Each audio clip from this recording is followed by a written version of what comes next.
Live from the BiffNet Studios World Headquarters in Spring, Texas, it's Barry on Deck, hosted by former ESPN Houston radio host and stand-up comedian Barry Laminack, starring Oliver the Cat.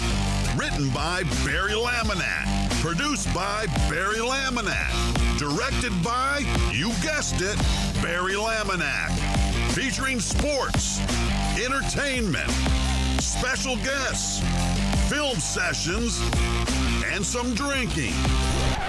Okay, a lot of drinking. Viewer discretion is advised. And now, here's your host, Barry Laminack. What's up, you damn dirty deckheads? Welcome to Barry on Deck. I am your host, Barry Laminack. Thank you guys for being here. Holy shit, I don't even know if I remember how to do this. Today is Monday, July 15th, 2024. And this is episode number 815 of Barry on Deck. I'm trying to get my bearings straight here. How the hell do you do this show? I don't remember. Hold on, let me tweet this sumbitch out. There we go. Hey, we're back, ladies and gentlemen. Back in the saddle again. Well, let me first make sure that we have audio. What's up, Steve, the weather guy?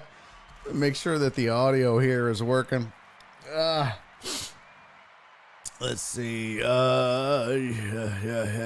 Okay. Oh, Donna says audio is working good. All right.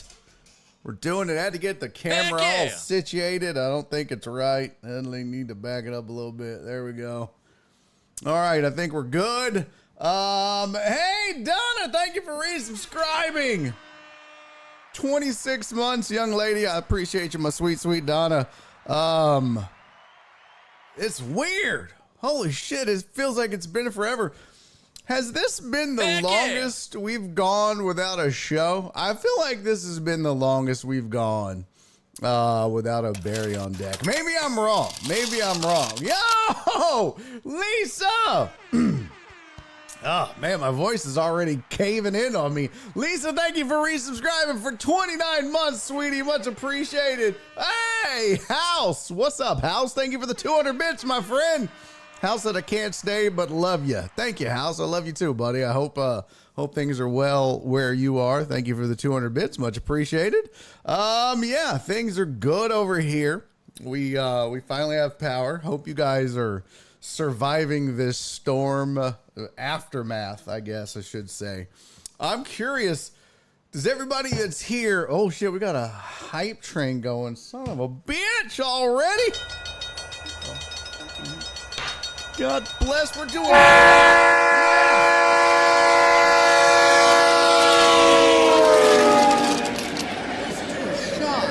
Shut up, Flip. It's not a skinny jeans sighting.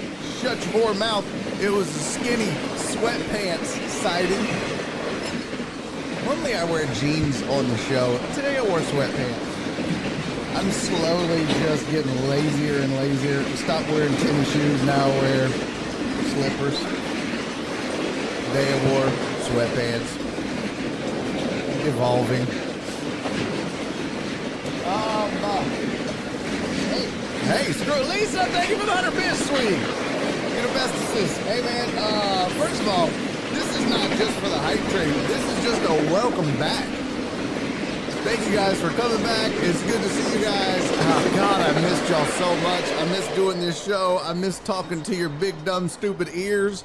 It's good to have you back. It's good to be back. It's good to see you in the chat. It's good to see you guys everywhere. I love you. I missed you. Cheers, deckheads. Welcome back. Boom.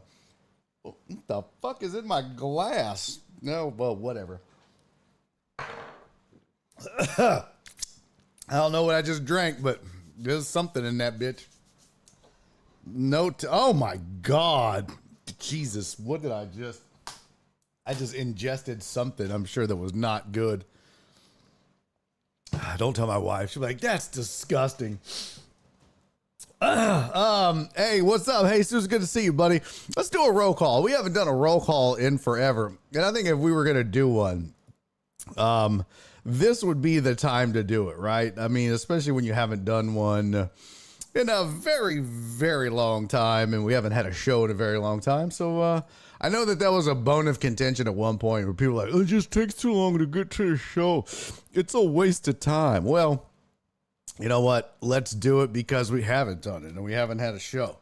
So let me see here. Hold on. I'm downloading. I've got a shit ton of videos that I want to share with you guys that I think are hilarious. So I'm trying to get those for you as well as we go. Okay. I got some really good videos. I've been saving them. I've been stockpiling and hoarding videos. While we have been away. Yeah. Hey, John Dorier, sir. Thank you for the resub. Cool Breeze with 100 bits. Thank you, sir. I hope everyone is doing better, says John Dorier. Thank you for 26 months of subscribing to this stupid ass show, buddy. I appreciate you, man. Thank you very much. Cool Breeze, thank you for the 100 bits, my friend. You the realest of the real, player. Thank you. Let's see. Hold on. Let me pull up this. Okay. Let's. Oh, why is that not working? You raggedy bitch. Oh, there we go. Copy link. That would help. I forgot what the hell I was gonna say. Oh, what is this? Donna said. Oh, hold on. I don't have my chat up. VMix social. Where did it go? Oh, hey, by the way, joining me on the show today. Oh, I forget I'm not doing Facebook anymore. Just wasn't working. Joining me on the show today, Jerome Solomon is going to pop in at about 10 minutes from now. And because he was pretty close with Jacoby Jones, we had a lot of deaths happen in the last, gosh, I don't know, 2 days. So many deaths, and Jacoby Jones was amongst those. So Jerome is gonna pop in and talk about Jacoby, give us some insight into the life of a former Houston Texan, former Super Bowl winner with the Baltimore Ravens, from Louisiana, was a coach with the Beaumont Renegades, I believe was the name of the team out there. So, yeah, they'll look forward to that. So Jerome will be here in a mere minutes from now. So look for that. Let me move this. Hold on. Oh, come on. I don't know why this shit never cooperates. And then, of course, Jenny's mom going to be joining me today on the program at 3:15 for her usual visit, like she always does. So that'll be good as well.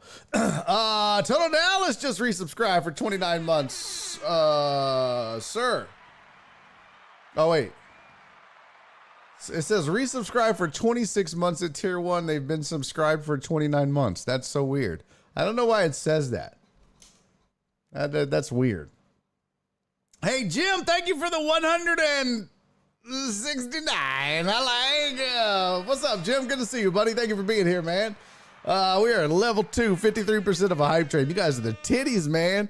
BB Dub said, happy college football 25 day for those that pre-ordered. I did not. I'm on the fence if I'm going to get it, only because I just don't know if I'm going to have the time to play. I really want to get it because that was like my all-time favorite video game. I just don't know if I'm going to have the time to sit down and invest in playing it, because I'll tell you, once I get into it, it's over.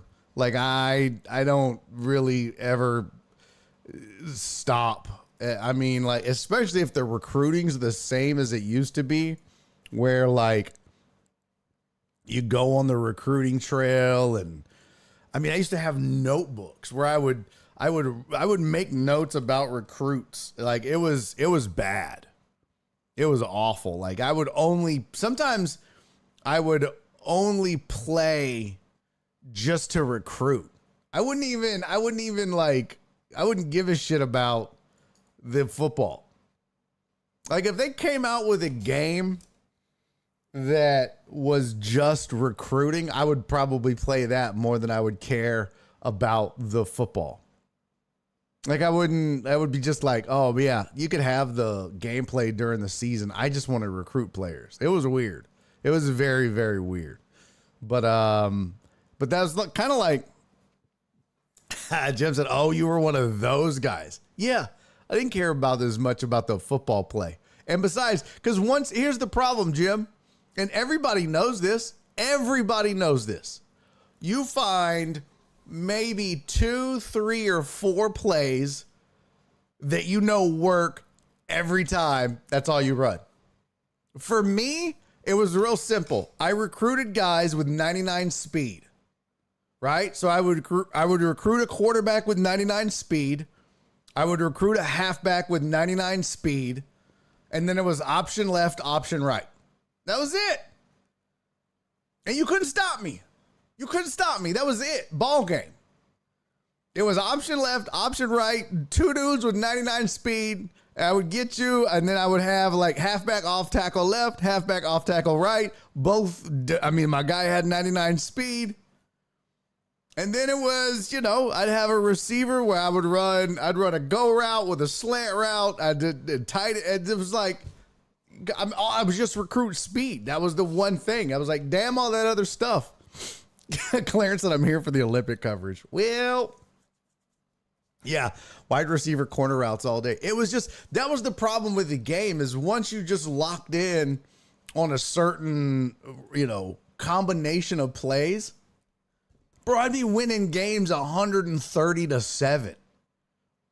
It was just like, I guess I could have upped the difficulty level, but it was like winning like that just got me to recruiting easier and faster. And then of course it made recruiting easier because everyone wanted to play for, and I wouldn't just be like the Aggies. I would go and be stupid. Schools. Like I'd be Rice. I'd be U of H, dumb schools. What? I would be weird schools that nobody wanted to be. And I'd go and win national titles with it. So,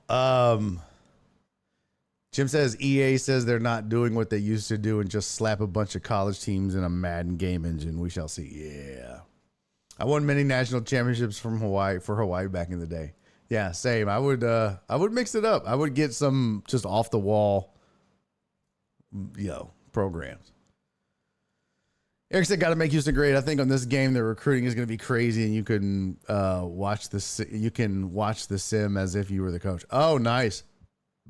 That's cool. All right, let's do a roll call real quick, and then we're going to get into more of the show. Starting with AJB back on the tubes. What's up, Aaron J. Bryant? Good to see you, buddy. Oh, my sweet, sweet Donna. How are you? Thank you for being here, my love. Eric Resendez is also on YouTube. Good to see you, buddy. Donna told him, Eric, what did you think of the Copa Poop show last night? That was awful. The fans, that was crazy. Soccer fans are crazy, wild, stupid, and dumb. Yo, what up, Jacob? Good to see you, man. Jacob said 33 minutes, bitch. Yeah, I know. Eric said, Donna, what happened last night? It happens a lot. That's why they don't let fans close to the stadium. Very poor showing. Yeah, that's so true. Donna's on Twitch as well. Let's see. Happy College Football Day from PP Dubs. CC, Copa Mundial. Gonna have to do some work. Let's see. Jim said, good to see everybody's powers back on. Maybe. Yeah, I don't know. We're gonna get to that in just a second here as well. Alex Villanueva is in the building. PP Dubs is in the building. Steven the Weather Guy is here. Who else? I got Jim on Sports. CCFJ, what's up, homie? Good to see you, my friend. Who else? That was page 1 of the chat extravaganza. Let's see. Am I missing here? Nope. And on page 2, Jim Stevens. Yeah, what up, Jet? Good to see you, sweetie. Thank you for popping in. Clarence is here. I'm here for the Olympic coverage. Shut up. Let's see. Hey, what up, Jesus? Good to see you, my friend. Thank you for popping in as well. And who else is here? Total Dallas. Does A&M claim the title? You won them. Bitch. Shut up. Probably. Knowing their stupid asses. What up, Flip? Good to see you, my friend. Wild, crazy, stupid, and dumb also describes deckheads. Probably true. Yo, what up, Dre? Good to see you, pimpin'. Thank you for being here, my friend.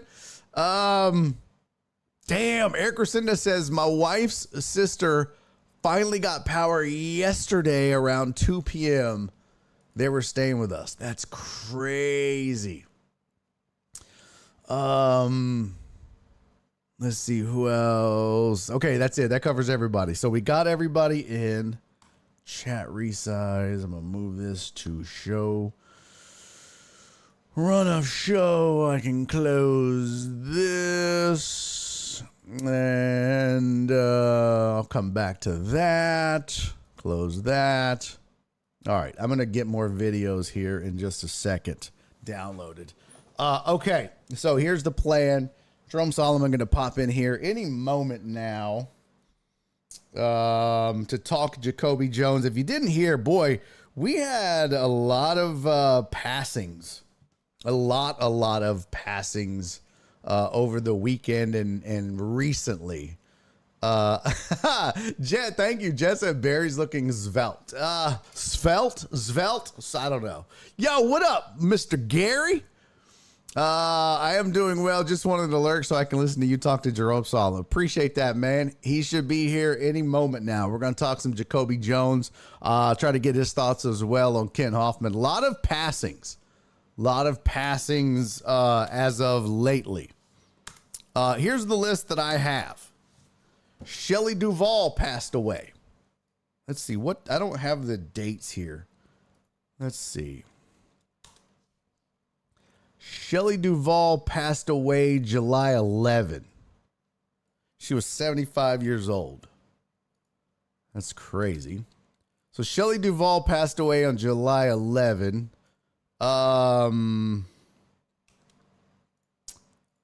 Richard Simmons passed away July 13. He was 76.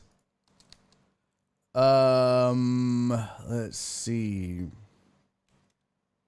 Who else? What's on my list here? Obviously, Jacoby Jones passed away. So young, man. Jacoby Jones, super young, passed away in his sleep on July 14. 40 years old was Jacoby Jones. Yeah, Dr. Ruth passed away.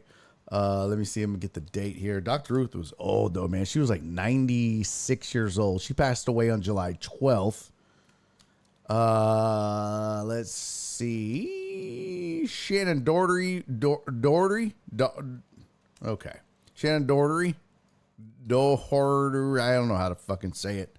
Shannon Doherty. She was 53. She passed away July 13. And she was 53. And then obviously Ken Hoffman passed away yesterday. And I don't know how old Ken was. But he obviously passed away July 14.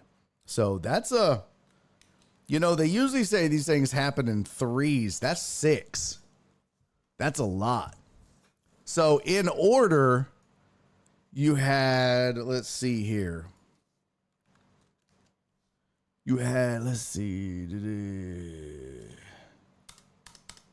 In order, it would go Shelley Duvall on the 11th, Dr. Ruth on the 12th, Richard Simmons and Shannon Doherty on the 13th, and then Jacoby Jones and Ken Hoffman on the 14th.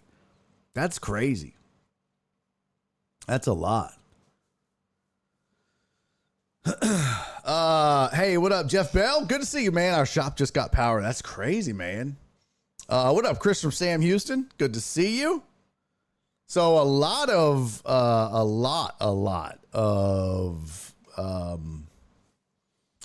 celebrity passings. What up, Amos? Good to see you, my friend. Hey, there is an incoming ad break. By the way, I switched up the ads. Twitch has been hounding me for ad break changes.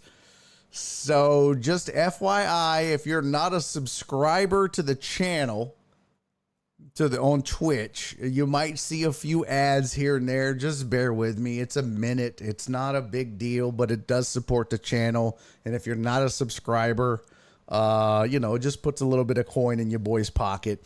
Not a big deal. It's like a commercial. Okay. But if you are a subscriber, you won't see it. So it's not a big deal.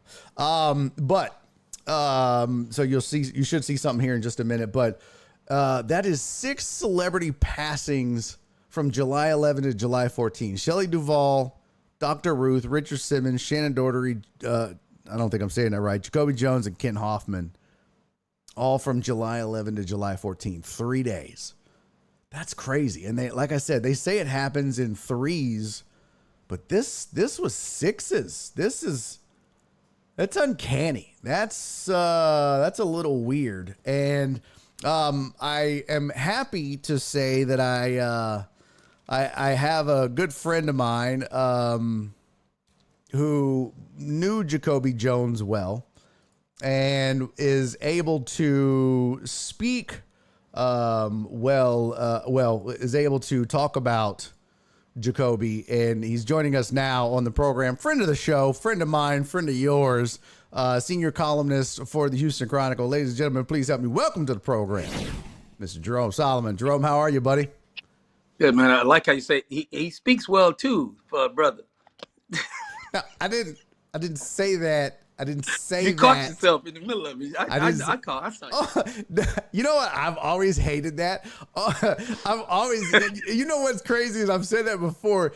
Whenever you see people talking about a black dude, they're always like, he's so well spoken. I'm like, how come they never say that about a white dude, bro? It's aggravating as shit. They're always like, he's so eloquent. Like, bro, y'all never say that about white dudes. It's infuriating. Indeed. So you didn't mention that Shelley Duvall, she's from Houston. Yeah. She went to my high school, Waltrip High School, proud Mighty Rams. You know what's funny, Jerome? My mom went to Waltrip. She's coming up at 3. My mom joins me every Monday at 3:15. My mom is a Waltrip alum as well. So, yeah. Oh, I know.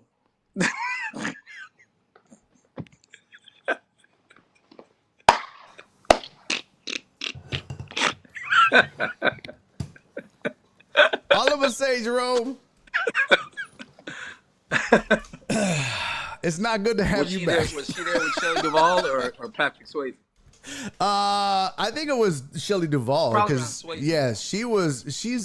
they're probably the same age. So like actually Patrick Swayze's mom and my grandmother were like associates or friends or something like that. But yeah, that whole crew, a lot of people don't realize that, but like Patrick Swayze and his mom and Shelley Duvall and all that, that was a whole thing down here. And it goes to show you, man, you ain't got to be, you can make it from here in Hollywood. You know, people don't realize that, but it can happen. And I say that because growing up, man, I'd always wanted to be a stand-up comic. And you know why I didn't start till I was 38? Because I thought there's no way you can make it being from Houston. Never so knew. Many have, though. You know what I mean? It just depends on where you want to get to. I see all these people, not all, so many people doing really well in comedy. This is like the golden age of stand-up comedy, I would guess, with as many clubs as there are and as many guys headlining, and guys, and I don't mean males, just comedians. Yeah. There's more opportunity than there's ever been, but it's still extremely hard. But I didn't know at the time, and that's the thing. I think I need to get the word out more to younger comics who are maybe like wannabe comics, but think you have to be, in LA or whatever, you don't. But but it's different now. We didn't have the internet, and I think they know now. But back then, I thought, oh, there's no chance. It's not even worth trying because you have to be in LA or New York. So that was a huge misconception on my part. But anyways, let's talk Jacoby Jones, man. Huge news, and so abrupt, and such a young man at 40 years old to pass away in his sleep overnight. I don't know. They didn't release a cause of death, but just a tragic loss for a guy who was so beloved by so many, and you knew him well, yeah? Yeah, I mean, and Jacoby was always the life of, not the party, of wherever he was. You know what I mean? That's just, I'll always remember him. I mean, he died at a very young age. He had gone far too soon, obviously, at 40 years old. But I'll remember him as the kid who showed up, and he always carried himself like a 21-year-old. Like he just got legal. He was always laughing. He couldn't stand still. He was dancing. If you go out and watch him at practice, between plays, he's dancing around, after plays, before plays, during some plays. He couldn't focus. That was one of his problems that kept him from being a superstar, is that he couldn't lock in and focus play after play after play. But he had such ability that he could make amazing plays, like on call almost. I saw one story that had been repeated, but I'd seen it years before. But they were playing in a game when he was with the Ravens, and the other team had scored to take the lead with less than 2 minutes to go in the ball game, and they're about to kick off, and Jacoby's in the end zone talking to his mother. And John Harbaugh yelling at him, hey, they're kicking off. They're kicking off. He turns around after the guy had already kicked the ball, found it, ran it back for a game-winning touchdown. That's Jacoby. Just a wild man. And he should have been the MVP of that Super Bowl. That was a fun week for him back home in his hometown of New Orleans, and the Ravens were just rolling, and there was a lot of media and hype and talk with Kaepernick there, and with Ray Lewis and Ed Reed leading the defense, and quarterback was just going off all through the playoffs. Flacco was just, everybody thought he was about to become a superstar. That was the height of his career, obviously. But Jacoby stole the show. Mm-hmm. I mean, with a 108-yard kickoff return, and the touchdown pass he caught was a ridiculous one. But I'll always remember that week. That was the first time he cussed me out. What? The Friday what? Super Bowl. Wait, what? He was not happy with me after they lost to the Ravens in the playoffs. And, I mean, there's no defense for it. I don't need to defend it. I mean, it was obvious he made a bad play, and that helped lead to the Texans' loss. The Texans did come back after that and made it a game, but they didn't win it. But his play was so bad, and fumbling the punt, and Ravens recovered, scored an easy touchdown on a 2-yard drive. And I wrote something like, yeah, you probably want to blame Jacoby Jones for this loss. You really shouldn't do that. However, if he had missed the team flight, the Texans would have won. So, he was a little warm from that college. And I didn't talk to him the whole offseason because I reached out a couple times, didn't hear back from him, but I didn't think anything of it. Then during the season, just got busy and didn't even think about it. Show up there at Super Bowl week, and he sat down to do an interview with a huge crowd of people, and he's like, I ain't answering no question to that motherfucker that leave. I was like, who are you talking about? That's cold, dog. Everybody's like, you talking about him right there. He pointed my head. I was like, really, dog? Is that what we're doing? Is that how we doing it? I said, what did I do? You know what the fuck you did. You ran me out of town. I was like, wait a minute, man, I didn't run you out of town. Well, that's where the shit started. I ain't answering no question to this motherfucker leave. I started to be stubborn and just stay there, but I didn't want to fuck up everybody else's work day. They tried to get shit done. Dude, that is fantastic. It was hilarious, though. Fantastic, man. That is fantastic. I said, man, I didn't do that. He said, you started it. And technically he was right. Because at the time, the way we operated was for a playoff game or any Texans game, you have to write during the game to have something ready to go. So as soon as the clock hits 0, You push send, and they can put it up on the website. Then you go down and interview everybody and get quotes and stuff and figure out what you're really going to write for my column that'll be in the newspaper and get posted later that night. But obviously, Texas fans were pissed off. So the first thing that we posted was, "You want to blame Jacoby, don't you?" And that was with my name on it. And that was the thing that got the biggest hits all day. And the next week, it was everywhere. Yeah, and it was like, so, but I did run the man out of town. He was one of my favorite Texans, one of my all-time favorite Texans. Just a good-hearted person, a cool dude, so funny. I mean, I used to just turn on the tape recorder and just throw some lines at him and watch him work because he was that funny.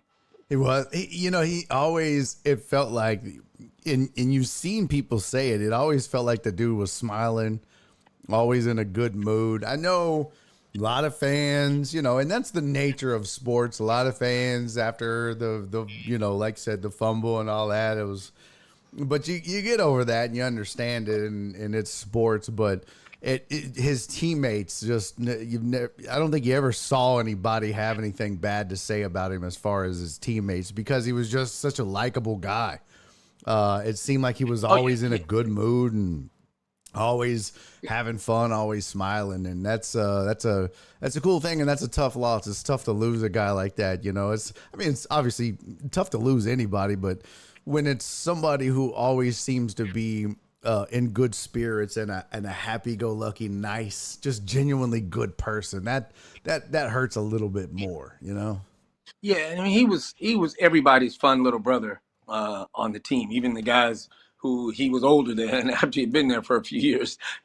Everybody, I mean, and you could see it from the tributes or the posted former teammates of his have made from all around the league, and the people that knew him, they all say that same thing about, you never saw him without a smile. You always saw him dancing, and he put on a show whenever he scored touchdowns. I mean, he's a great return man. He's a talented dude. One story, I'd probably need to find his coach. His college coach came here to TSU and coached and got caught cheating and doing some scandalous stuff. But one rumored story that I never was able to lock down, so I never ran with it in paper or anything, was that, so he played at little old Lane College, right? So it's a small school. Scouts never come there. So when they came there to, watch him work out and, at his pro day and get his 40 time, he ran a blazing 40 time because he was fast as hell. Now, of course, the rumor was that the coach at Lane marked off 39 yards instead of 40, and that may have got him a couple of tenths. but that's just a rumor. But I guess it wasn't like he wasn't fast. I mean, the dude could scoot, so it wasn't really necessary, but it didn't hurt him. That's funny. That's so funny, man. Yeah, and he was fast. And I mean, the proof is in the pudding. Almost 8,000 return yards in his career. And I love it, man. He was a Texan for what, 3-4 years, and then became a Raven. And he was one of those guys where he wasn't a primary receiver, but he was always, you felt like he had the ability at any moment to break open a game. He wasn't always going to be a threat. You weren't always scared of Jacoby Jones, but at any one moment, he would do something. You'd be like, wow, man, that kid, I say kid, but that guy could just do something every once in a while. You'd just be like, man, if he could just put it together. The inconsistency were a problem. I mean, he could run, but his hands were very sketchy. In the Super Bowl, early on, the first pass that Flacco threw to him, he dropped it. Flacco's like, man, come on. And Jacoby's like, look, okay, man, my bad. That was my bad. But he made up for it by scoring a couple of touchdowns later in the game. Yeah, that was one of the things I wrote in that column about the Texans and Ravens, that, well, you just knew, or you just waited and kept waiting and waiting for him to make up for that fumble. And all he did was fumble another one. At least he recovered the second one. But he didn't have any catches for any yards. He just didn't do what Jacoby could do and bust one loose, because had he done that, the Texans would have won that game and then would have gone to Foxborough to play the Patriots and get smoked in the AFC Championship game the next week. But it would have been entertaining.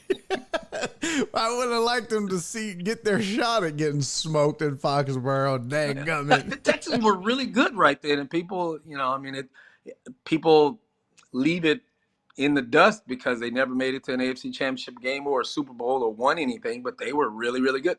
The year the Ravens won the Super Bowl, that next season, the Ravens won the Super Bowl, the Texans beat them like 43-13. Just manhandled them. They got off to a great start, and then Matt Schaub got hurt and things fell apart. But, I mean, this team right then, that's the golden era of the Texans right about there, because all of the great Texans that you think of, almost all of them were there on that team. The J.J. Watts, Arian Foster, the D'Amico Ryans, Whitney Merciless, and, Chester Pitts, all the Cushing, names you can think of. Yep. All the names that you mostly think of were on that team. That's the golden era. This group that's playing now is going to be the next golden era based on what we've seen already from them in 1 year, for Stroud and Anderson and others. That we could be talking about this group, 10 years from now like that. Depends on how they deliver. Yeah, Amos in the chat said Jacoby bought a jugs machine after that last Texans season. Didn't help me. He still couldn't catch. That's a fact. But nobody could catch him, though. That was the thing. And that play against Denver, that's one of the greatest plays in Baltimore Ravens franchise history. Man. And so he's getting a lot of love in the Baltimore area here since yesterday when the news broke. Yeah. Still haven't heard anything at all about the cause of death, and that's typically very minor at this point because someone's gone. It almost doesn't matter how. If it wasn't a homicide, it's a sad situation regardless. Yeah, and it passing his sleep, which if I get to choose, that's how I'd like to go. Just go. Well, you don't want to go like Richard Pryor's dad. No thanks. Just want to go. Came and he went at the same time. No, the girl was 18 too. But you're still up. You're up and you're up, but still. He came and he went at the same time. You're so. I hate you. I'd rather know. I want to be asleep. I don't want to be awake. I want to be asleep. What about, you go out doing what you do best. I'll choose to go out doing what I do best. You think I sleep? Do you think that's what I do best is sleep? You don't want to die on stage, do you? No. Has a comic ever died on stage? I'm sure one had. One of them, you know what? There has been a comic that died on stage, I do believe. And they thought it was a bit. They thought it was a bit. Oh, really? Yeah, So people were laughing? Yeah, Yikes. They were like, oh, what is this? And they were having a heart attack. Yeah, it was wild. Nope, Mom, not yet. Not yet, Mom, not yet. You kicked off. Mom, not yet. You kicked off Jerome, Mom. You kicked off Jerome. Come back, Mom. Come back at 3:15, Mom. You come back at 3:15. Oh, Jerome, call back, Jerome. Jenny always gets in early. Connect back. I got to remember. There you go. Sorry about that, Jerome. Jenny connected in early. Yeah, there was actually a comedian that had a heart attack on stage. Real quick though, before I let you go, Jerome, because we are gonna get out of here. Did you? The passing of Ken Hoffman was very sudden as well. I know you know Ken from your days at the Chronicle. I figured now would be as good a time as any to get your thoughts on that as well, because both on the same day as well. Just so sudden. A long-time Houston writer. Hoffman wrote for the Post before he came over to the Chronicle, so he was writing his mindless, just thoughts of whatever he was thinking about, for 4 decades or so here in Houston, and had a huge loyal following. He wrote mostly a humor column, but it was more about his daily life and, his raising his son as a Little League baseball player, and his love of the Beatles. He and David Barron, who's a really close friend of mine, went on a Beatles vacation a couple of months ago. So they went to how you do the walk across the the crosswalk that the Beatles took the famous. I'm not a Beatles person, so yeah. Was that Abbey Road? Is that what that is? Yeah, Abbey Road. Yeah, exactly. So they did all of that and went to 3 different cities where they were from and did the full Beatles tour. So he got to do that before he passed away, and he is a huge fan. So that's good for him to, have done that. And a lot of people loved him, and he's a legend in Houston, no doubt.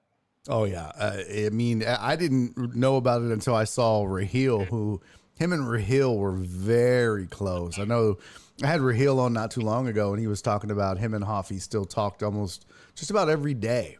Even though they weren't, working together anymore since they're 15, 60 days. But he said Hoffy was like his dad. They would talk every day, and Hoffy was an odd bird, but he was, you had to know how to take Hoffy. You know what I mean? He was one of those guys. He would never let you in on the bit. If you weren't picking up on it, you wouldn't catch it. He would stick to the bit. And if it was sarcasm and, if it was supposed to make you mad, he would never let you know that, and you would just be angry, and everyone else that was in on it would be laughing because he would not let you in on it at all. Because a lot of people would be like, Ken Hoffman's a dick. I'm like, no, that's the bit, bro. That's probably why he and I didn't get along all that well. He was. I said, man, you don't use no bit on me. I whoop you. I beat your ass. I was joking, of course, but he thought I was serious, so he hid from me for months. That's like, what's the problem? Well, Jerome says he's gonna beat my ass. Come on. Well, say that hilarious. That's sorry, hilarious. I didn't mean to scare you, bro. Like, my man. Oh, that's hilarious, man. Well, yeah, that's it's been a while, dude, man. He's really did a lot of things for charity, a lot of stuff with animals and everything as well in town. He would always write about pets that need to be adopted. I mean, just really a funny dude. I mean, some of his stuff in his writing is hilarious. Yeah, very funny dude, man. It's wild, dude. I mean, we lost a lot of it. You know what it is, Jerome, with all this? It makes me feel old.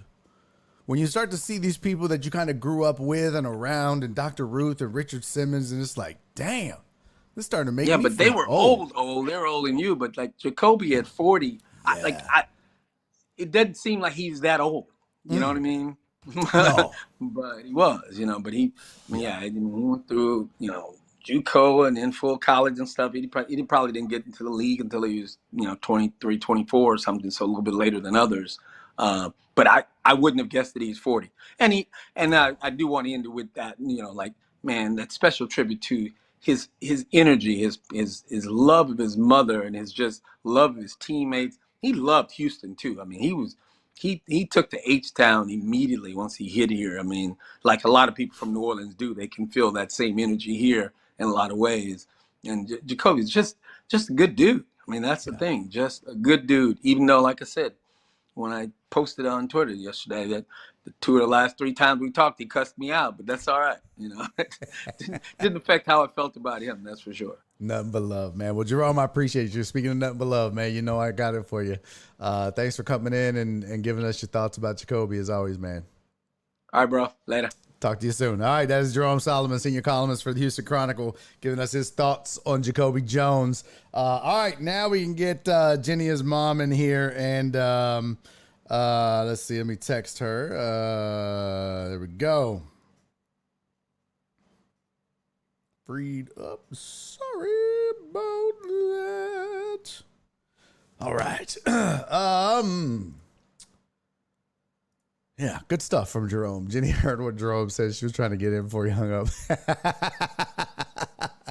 Yeah, Hoffy was a fun dude, man. Hoffy was he was a funny dude, man. He was a great writer and like I said, man, what I loved about Hoffy was a lot of people when Ken Hoffman did stuff that was like a bit or like a, messing with you or whatever, a lot of people give in or quit the bit early because they see that it affects people or they see that, it's really bothering someone. So they give up on the bit, man. Not Hoffy. No way. He was in the bit. He was in the bit and he would commit to it. They always talk about commit to the bit. That was definitely Hoffy for sure. 1,000%. So, man, this is, by the way, thank you guys for the hype train. Let's see. Hey, Dre, my bad.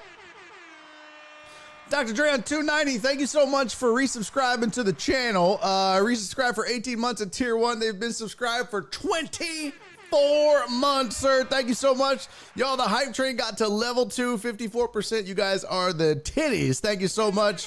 4 subs and 569 bits. Thank you guys so much. Much appreciated. Total Dallas, I don't know if I thanked you, sir, but thank you for resubscribing as well. 26 months at Tier 1, subscribe for a total of 29 months. You guys are the best.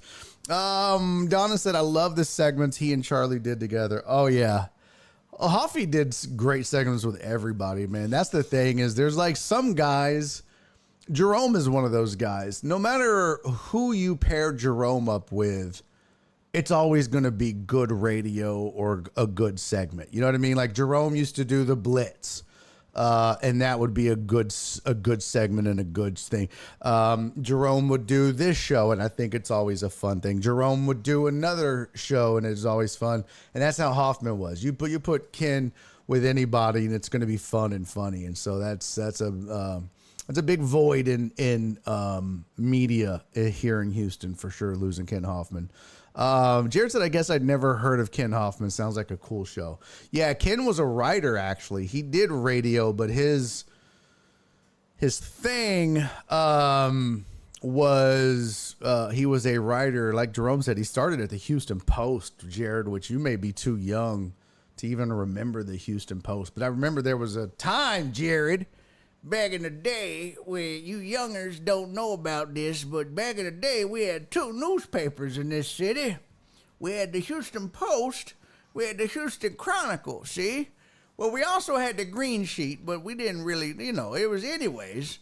But yeah, we had the Post and the Chronicle, and yeah, man, a lot of the guys that left the Post when it collapsed or folded or whatever, and they went to the Chronicle, some of them did. And Hoffman was one of those guys. Ken Hoffman went over to the Chronicle. But yeah, it was he was a good dude. Tony the Handsome said Hoffman was Hoffy at 1560 was fun. Yeah, he did some crazy shit, man. He was I saw, who was it, Lance Zerline that posted on his Twitter about Ken Hoffman boxing some chick at a 1560 event. Yeah, he would do some crazy shit, man. He was a lot of fun. Crystal Sam Houston said Hoffy and Her Heel was a top 5 show in Houston sports radio. It was a lot of fun. A lot of fun, man. A lot of fun. I think he told the story how when he went on the air at 1560, he had never done radio. He didn't know what he was doing. He didn't have a plan. Like they just said, hey, you're going to do radio at 1560. And he was like, yeah, okay, I'll give you my show. And he walked in. He didn't even know you were supposed to close the door to keep the sound from the hallways out. And so he sat down and they were like, you're getting ready to go live. The countdown has started. He was like, I don't want to do this by myself. And so he says he saw somebody walking by. He goes, hey, come here. And he motioned somebody to come in. He was like, come here. He goes, sit down. And then he's like, this person comes in and sits down. And he goes, do this show with me. And the guy was like, what? He goes, do this show with me. And the guy was like, okay. And so he goes, we're getting ready to go live. And the guy was like, what? They go live and they do a segment and they talk for a whole segment on the radio to start the show. And that segment is over and they go to commercial break and he goes, by the way, what's your name? And the kid goes, my name's Raheel Ramzanali. I'm an intern. I just got here from the University of Texas. And that's how that show got started, which is amazing. But that's according to Hoffy, at least. I don't know if that's true, but that's according to Hoffy. So pretty interesting. Of course, Hoffy had a great way of stretching the truth. But that's a great story either way. So rest in peace to Kim Hoffman. Rest in peace to Jacoby Jones. And of course, the other 4 that we lost, Shannon Daugherty, Richard Simmons, Dr. Ruth, and Shelley Duvall. So here, I wanted to play for you guys before I bring in Jenny's mom, who is patiently waiting in the green room, fanning herself. She's either having a hot flash. Are you having a hot flash? Is that what it is, Jenny? She's having a hot flash. You're not supposed to be still having hot flashes at your age. She goes, I know. I wanted to play this for you because, well, This is, oh shit. Hold on. Uh-oh.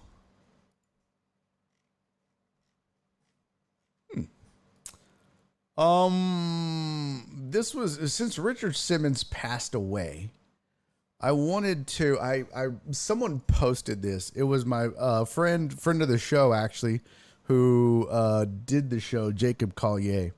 He had posted this on his Facebook page, and it was one of my favorite moments from the show.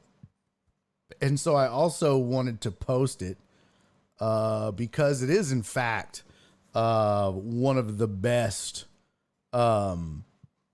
moments. Excuse me. What the heck? Yeah, it is, in fact, one of the best moments. One of my favorite moments, I should say, from Richard Simmons. And here, let me do this again. Sorry, chat. Give me 1 second. And then I'm going to bring in Jenny mom. Let's see here. Oh, where'd it go? There it is. Okay. This won't take me but a second. Okay. Got it. Here we go. Copy link. And what? Okay, it's downloading right now. So, how many of you guys remember the show Whose Line Is It Anyways? I don't even know if that show is still on. I don't believe it is. Yeah, I don't think it is anymore. But Richard Simmons did an episode of Whose Line Is It Anyways? Yo, what up, Jamal? Good to see you. Thanks for joining us, Justin, all the way from Denver, Colorado. Still want to move there, and Nora won't let me. Dang it. Clarence said it's still on the CW. Nice. Very nice. I like. Yeah, so Richard Simmons did an episode of Whose Line Is It Anyways? Oh, I say an episode. He actually just did a segment of Whose Line Is It Anyways? And it really is one of the most iconic moments from the entirety of that show. And I mean, at least for me and really for a lot of people. So I wanted to actually play it for you guys just in his passing. So here, let me grab this for you. Cut shows today. Videos, paste. And video 2. All right.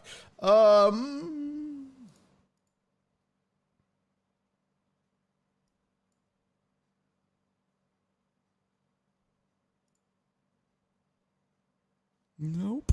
Dadgummit, get over here. All right, so this, ladies and gentlemen, is Richard Simmons.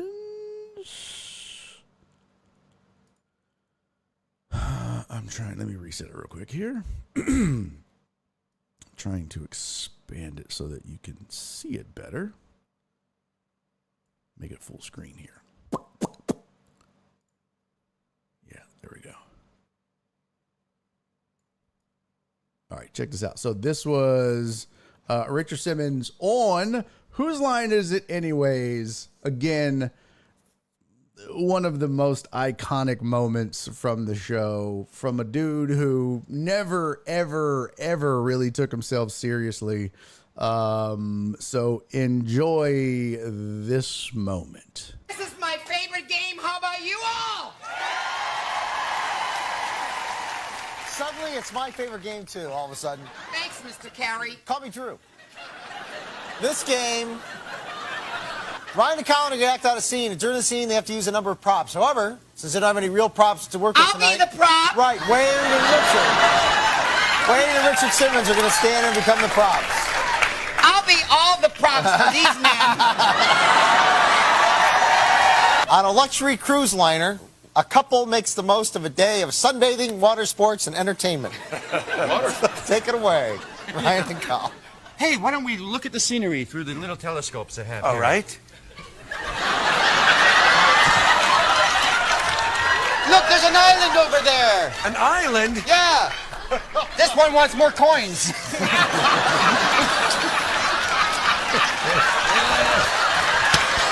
Okay.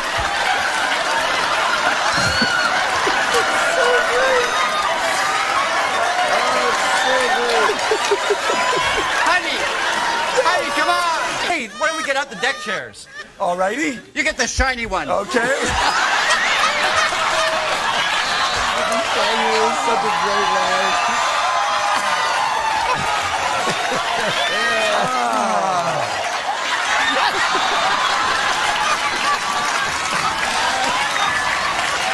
Honey,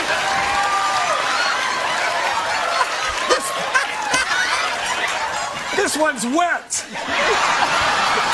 Gotta dry it off. Jet ski. I'd love to.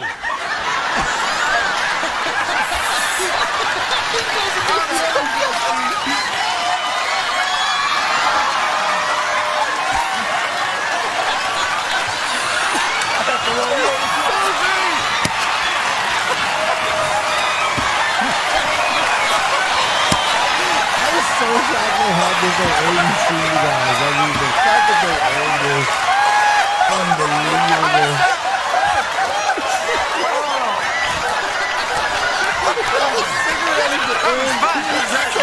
How did we end up on this island? I don't know. Honey, please climb that tree and get me a coconut. All right.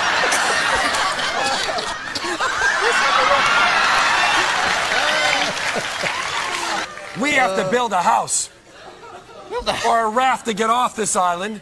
We're not using the jet They're skis? broken now. Okay. And you know how you build a good raft? Oh, good. Yeah. You put pieces of bamboo together. You're right. We'll put this in. There we go. Lay them down on the ground so we can get them tied together.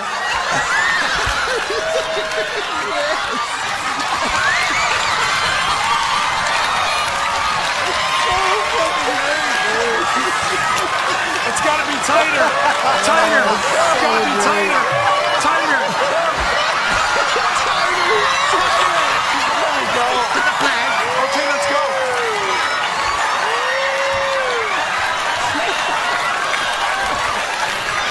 Oh, for heaven's sake. It's a long trip. Thank you, Richard.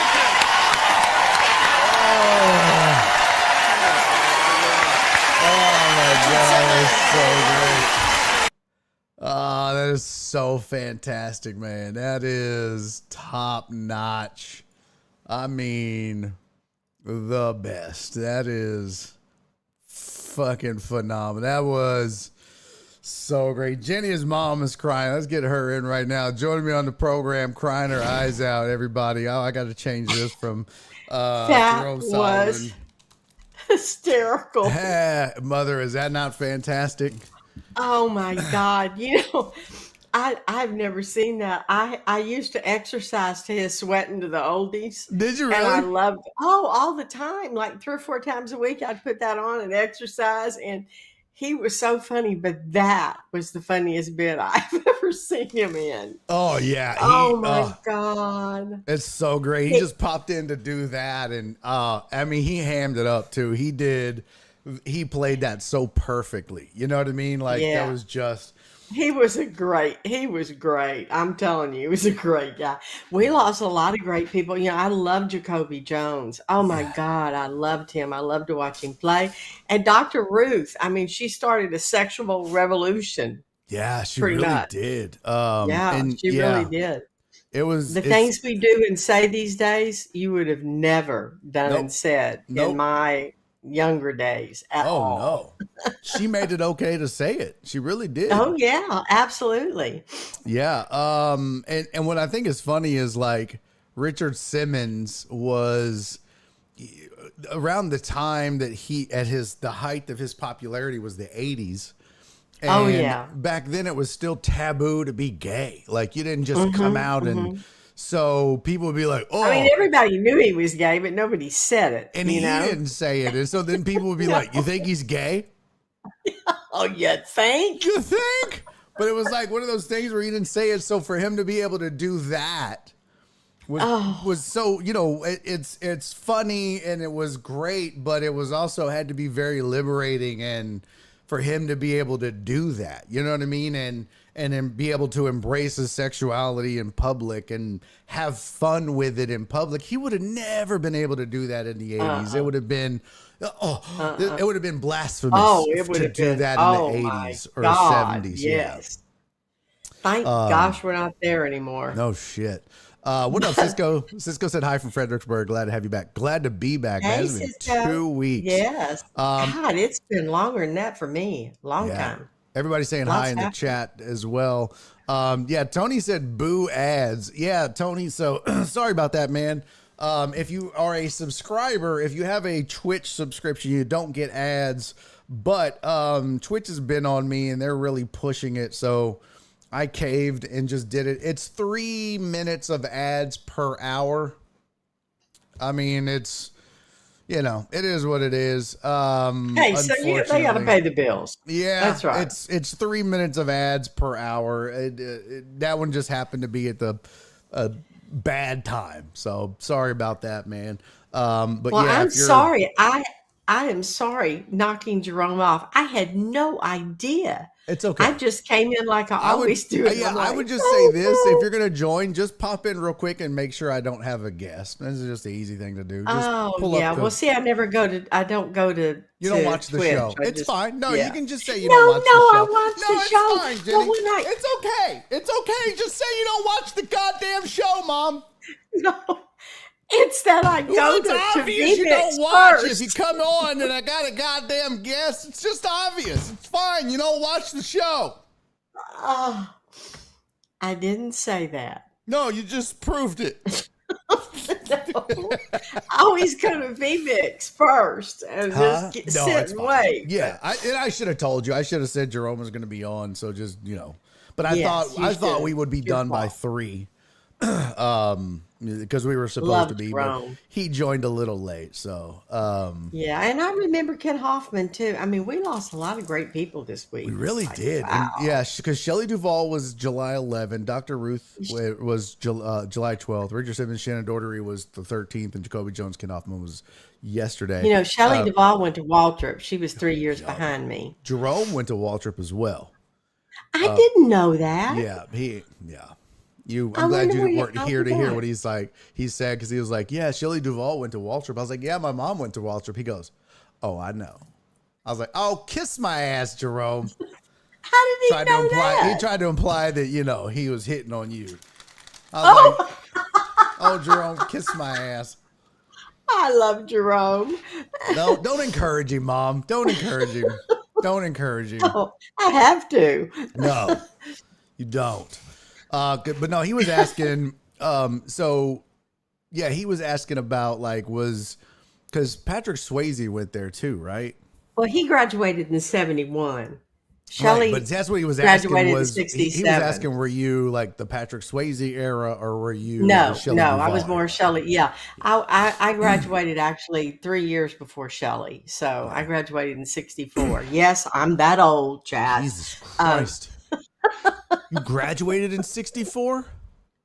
Yes. Jesus Christ! Oh, that was before you were a twinkle in your dad's eye. Yes, that's true. 64. I did. Oh my God! Oh, shut up, Barry. Shit! That's crazy. That's a long time ago. No, I'm just kidding. We had some other famous people that went to, I think Miss America in 1983, she went to Waltrip. She's and not there the were a one that couple others. posed nude. No, that was Vanessa. No, Williams. no, her name was Moffat, I think. Something Ooh. Moffat or Miss yeah, she was in America. Miss America. Miss Yeah, I think it was America from 1981 Waltrip. I bet or she's 83. ugly, huh? No, Yeah. Stephanie Murray Shame. Smith? no. There was another one?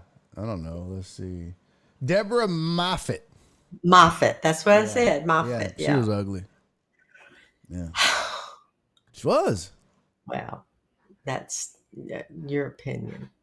I'm showing you a damn picture of her, Jenny. Hold on, let's pull this up, chat. Let's just here we go. Hold on, Jenny.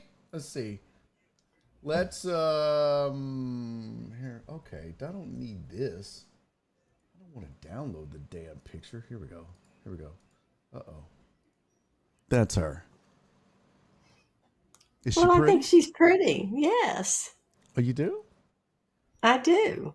I wonder who that is. Who's she with? Miss America, It's with and Ronald Letterman. I have no idea who that is. I mean, She was very pretty. Different hairstyle and all that then, but she was very pretty. Beautiful teeth, beautiful eyes.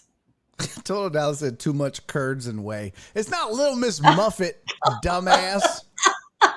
Hey, that was pretty good. No, Total Dallas said Miss Muffet. Is that the one that sat on her toffet? No, damn it. No. B. Hannon said also didn't the Undertaker go to Waltrip? Yes, because Yes, Jerome yes, played basketball The with wrestler. the Undertaker. Mhm. Yeah, they were Wasn't on he the a wrestler? same team. Yeah. Yeah, they Yeah. were actually on the same basketball team. Correct. So, yeah, Waltrip, a lot of famous people went to Waltrip High School. In fact, I thought that was on the, let's see. I thought that was on the wiki page there. Waltrip High School Wikipedia notable alumni. Yeah, there you go, Jenny. Who'd we see forget? Let's see if you're on there. I doubt that. Here we go. Mark Patrick Calloway, Swayze. retired Now, Patrick WWE. Swayze's Go ahead. Patrick Swayze's mom was a dance teacher, and your aunt Yes. took her dancing lessons from her when she was a little girl. Got it. Patsy Swayze Studios. So Mark Calloway, who is the Undertaker, Right. Keenan McCardell, who a professional wide receiver coach for the Vikings, but also obviously wide receiver. Shelley Duvall, producer and actress. Tony Lawrence, former Houston City Councilwoman. Denzel Livingston, I knew Tony. basketball player for, okay, whoever. Deborah Moffett, Miss America. Beauty queen. Van Malone, a professional American football player for the Detroit Lions, class of 88. Anita Sweetie Marbury, porn star. Nope, sorry, mayor of Durango, Colorado. I just figured if your nickname is Sweetie, you're a porn star. She graduated a Yes, year ma'am. after me, and she was a 65. You friend. knew her? Mm-hmm. You knew Anita Sweetie? Mm-hmm. That's weird. Barbara Come on, Barry. Olson, conservative commentator. Oh, damn. And September 11 attack victim. That's no jokes here. Patrick Swayze, actor and dancer. Jermaine Rogers, gig poster artist and vinyl collectible designer. Okay. John Whitmire, Texas Senator, Mayor of Houston. Mm-hmm. Yep, he went to Walter. Danny Ward, acclaimed musician and event producer. And Elizabeth Pena and Jennifer Ertman, murder victims. Jesus. Are we really? Yeah, those were the two girls that were murdered down on the bayou. That was a horrible thing. Yeah, by gang. Jesus. I love that Rudy Rod just jumps in and goes, the Undertaker graduated from there as well. Well, thanks a lot, Rudy Rod. It's only the first goddamn name I read on the list, Rudy Rod. Why don't you just jump in the goddamn chat and start, hey, Rudy Rod, did you know Keenan McCardell, who also graduated from there? The second goddamn name I read in the chat. Jesus Christ. Anyways. Patience. What? Patience. Rudy knows I love him. Yeah, that's a decent list, actually. It's way better than my high school. Jersey Village didn't have anybody.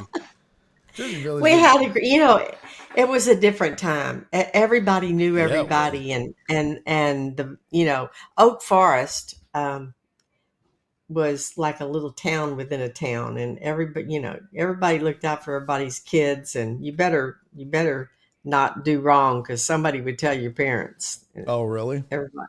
Oh yeah, it It was a very innocent time, I think. I mean, think about it. I was in high school. I never smoked. I never drank. Uh, That you, yeah, I you mean, did. You just didn't tell anybody. no, I didn't. That's Yeah, the you truth. did. Because if you no, seriously, if you got caught smoking or drinking, you were kicked out of cheerleading, or you were kicked out of the guard, or they had very strict rules. It was a different time. Very, very different time. Cece is now quoting Adam Ant lyrics in the chat. Oh, Cece, you didn't think I'd know that, did you? Huh? Look at you, Cece. Good for her. Cece, you didn't think I'd know that, did you? I looked up Reagan High School because that was the big competitor, right? It was Waltrip and Reagan. Oh yeah. Well, Waltrip, when your dad went to Reagan this first semester, and then Waltrip opened up, and those kids moved over to Waltrip. It was the school that gave a break to overcrowded Reagan. So yeah, then that made it a real rivalry. I mean, a real rivalry. We weren't that far okay. apart. Yo, Chris, let's go. Chris just redeemed Make Me a VIP. Let's go, baby. All right, let's see. Control C. We're going to do that real quick. Hold on. Let's see. Community roles manager. Add new. Search Chris from Sam Houston. VIP. We got 44 of 60. Dunskies. Congratulations, Chris. Sir, you are amongst the elite. Well done, my friend. Speaking of Waltrip, proud. Look at you, Jenny, with your cup. Look at you. All right, we're looking up now. We're looking up famous. Who's famous from Reagan High School? Can they match the Waltrip folk? Let's compare. Red Adair, an oil well fighter. All right. you remember who he was? Yeah, Mary Kay Ash, the founder of Mary Kay Cosmetics, was from Reagan. Yes, Okay. I knew her. Val Belcher, former CFL star. Yeah. Dr. Denton Cooley, heart surgeon. So far, I'm going Reagan.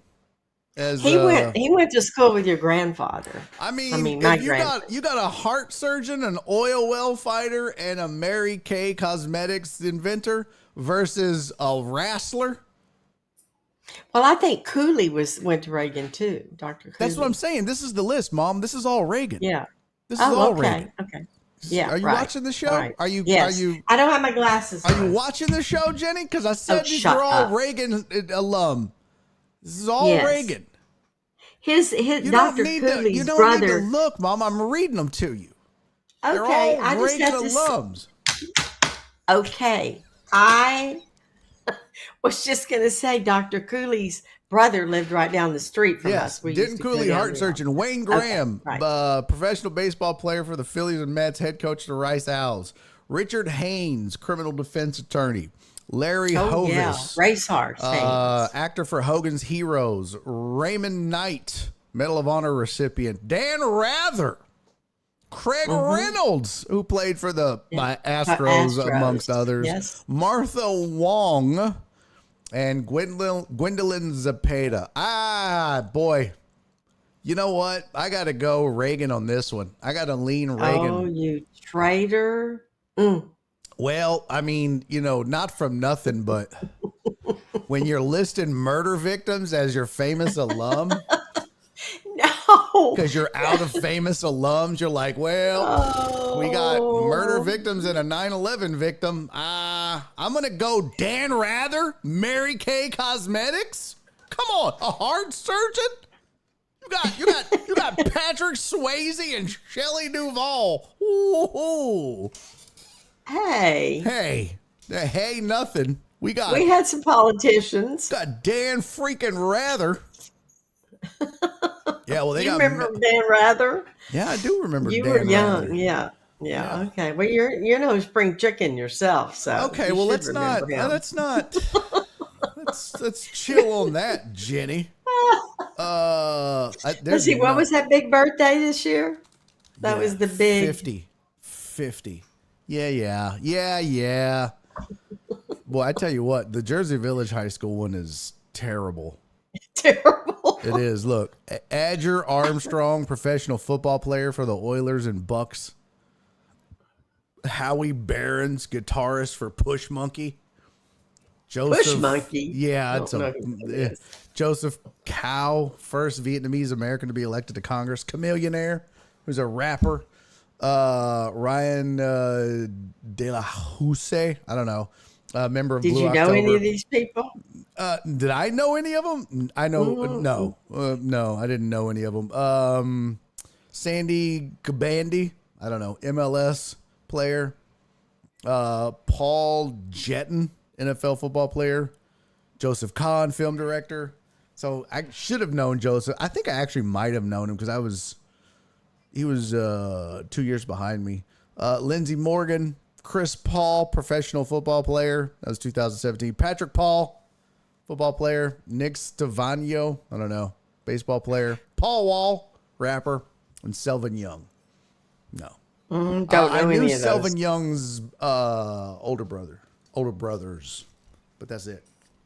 What did he do? What's he famous for? Football player for the Broncos. Oh, okay. None. We had no good famous people. None. Well, Garbage. What can I say? Yeah. It was a different time. Indeed it is. So, hey, what up, Skiggity Big? What is up? So, Mom, you weathered the storm, I take it. You did well. Oh, thanks to you Well, bringing that generator. You were looking a little frustrated when you came and got the generator. You were.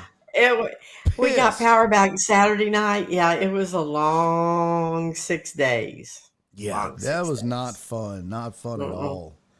Especially when you're old. That heat, it's like, whew. Well, same thing, old or fat, either one. That is not a fun. Well, you better be careful on which one you said I am.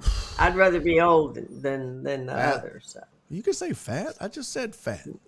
I know. Chris said, so who's going to update the Jersey Village High School Wikipedia to include Barry? Yeah. No, let's not do Oh that. yeah, we need to do that. Yeah, famous ESPN radio. Get out of here. Somebody needs to do that. Yeah. So are you guys going to get a generator now? Is that on Yes, the as a agenda? matter of fact, yes. And today at Costco, they have these stand-up, really nice, I can't remember how many BTUs, air conditioners that I sent Paul a picture of. But I think we need to get the generator first and then the air conditioner. So we know that we've got a big enough generator to run the air conditioner that we want. But it was $3.99, but I thought that was a pretty good price. Yeah. I think 8,000 BTUs. I think that'd definitely be smart to have a generator first before you buy the AC to power it. That's right. Because the last thing you want you is a taught me a hurricane. lot.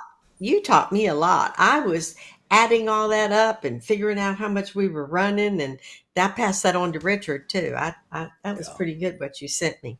Yeah, You it's smart thing. you don't know that until you get into it, man. Once you get into it, then you're like, oh shit, you don't realize how much you use and How much? I know. Yeah. No wonder it went out. We were running everything. Both houses. Yeah, trying to run two houses on one little ass generator ain't gonna cut Yeah, it. it was a poor thing. It just plunked out. Yeah, it'll get you, man. But I'm glad it's over. And I know a lot of the deckheads probably did. They suffered too through that heat and didn't Man, have. I was gonna ask, and I didn't get to ask this because the show just started and we got into it. But I'm curious, chat, since we're here. Flip said generator is a must. I tell you what, we don't have the nicest generator in the world. Mine, I bought it after Hurricane Ike, which a long was, time ago. Yeah, when was Hurricane Ike? That hit in 2008.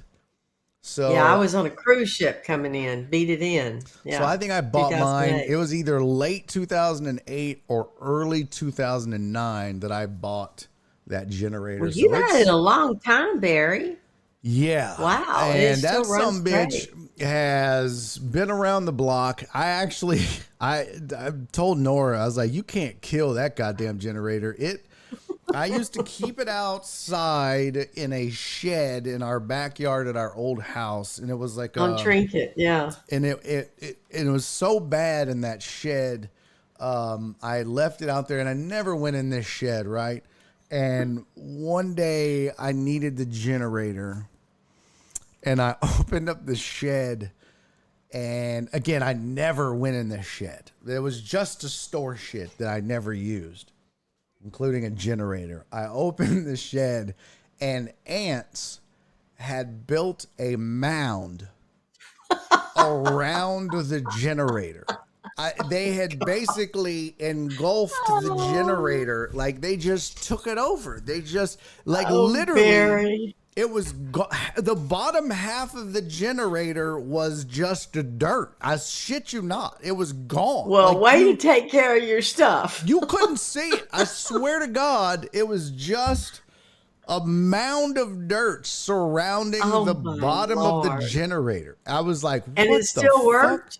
It was craziest thing ever, Mom. I was like, oh my God.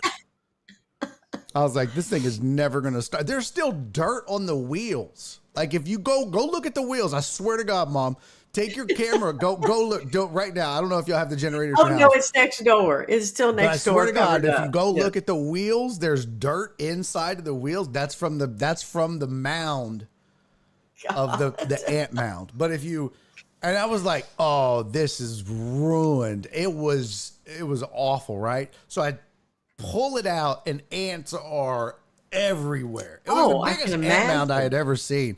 I pull it out, and I was like, fuck, this is never going to start. And I don't know why. I just dumped gas in it, cranked it. That's somebody said, and it started right up. I was like, damn, man. Oh, my gosh. And it was shocking the shit out of ants. Boy, they were just flying off that generator. It was crazy. I was like, this thing is tough as hell, man. Man, I might have to get that same brand. It's what is it? Briggs and Stratton generator. It's yeah. Oh man, those are great engines. Yeah, great engines. So, have you told the chat any stories about your trip to Big Bend? Nothing yet. Hadn't even gotten to that. I'll probably do that tomorrow. Okay.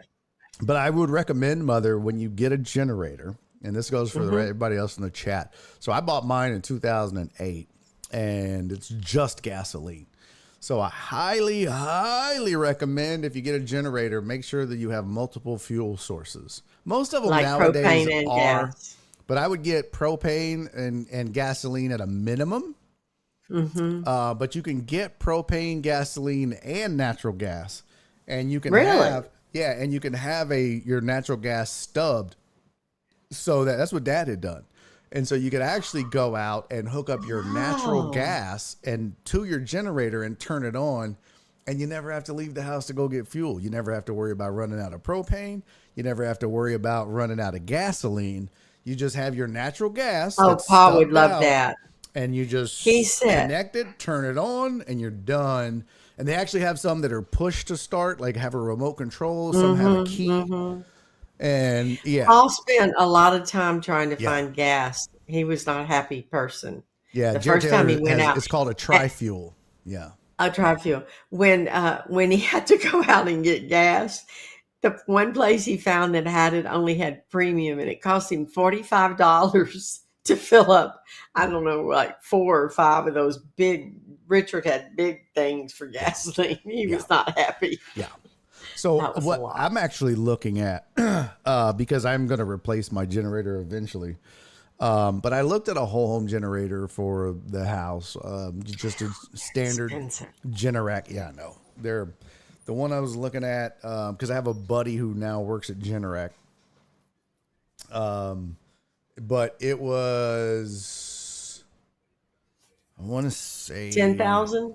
Oh God, no! Hold on, actually.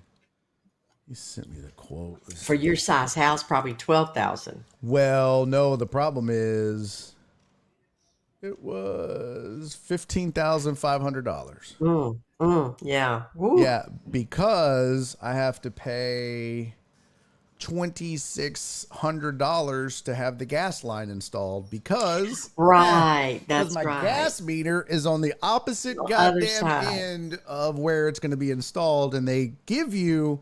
So I got a quote from Generator Supercenter, and they give you 20 feet of gas line for free that they'll install. But after See, that, ours is both on the same side, so we wouldn't have to do that. but after I got to pay $15 a foot to have a gas line installed is what they charge you. Oh, And I need wow. 175 feet of gas line installed to go around That's- my goddamn yard.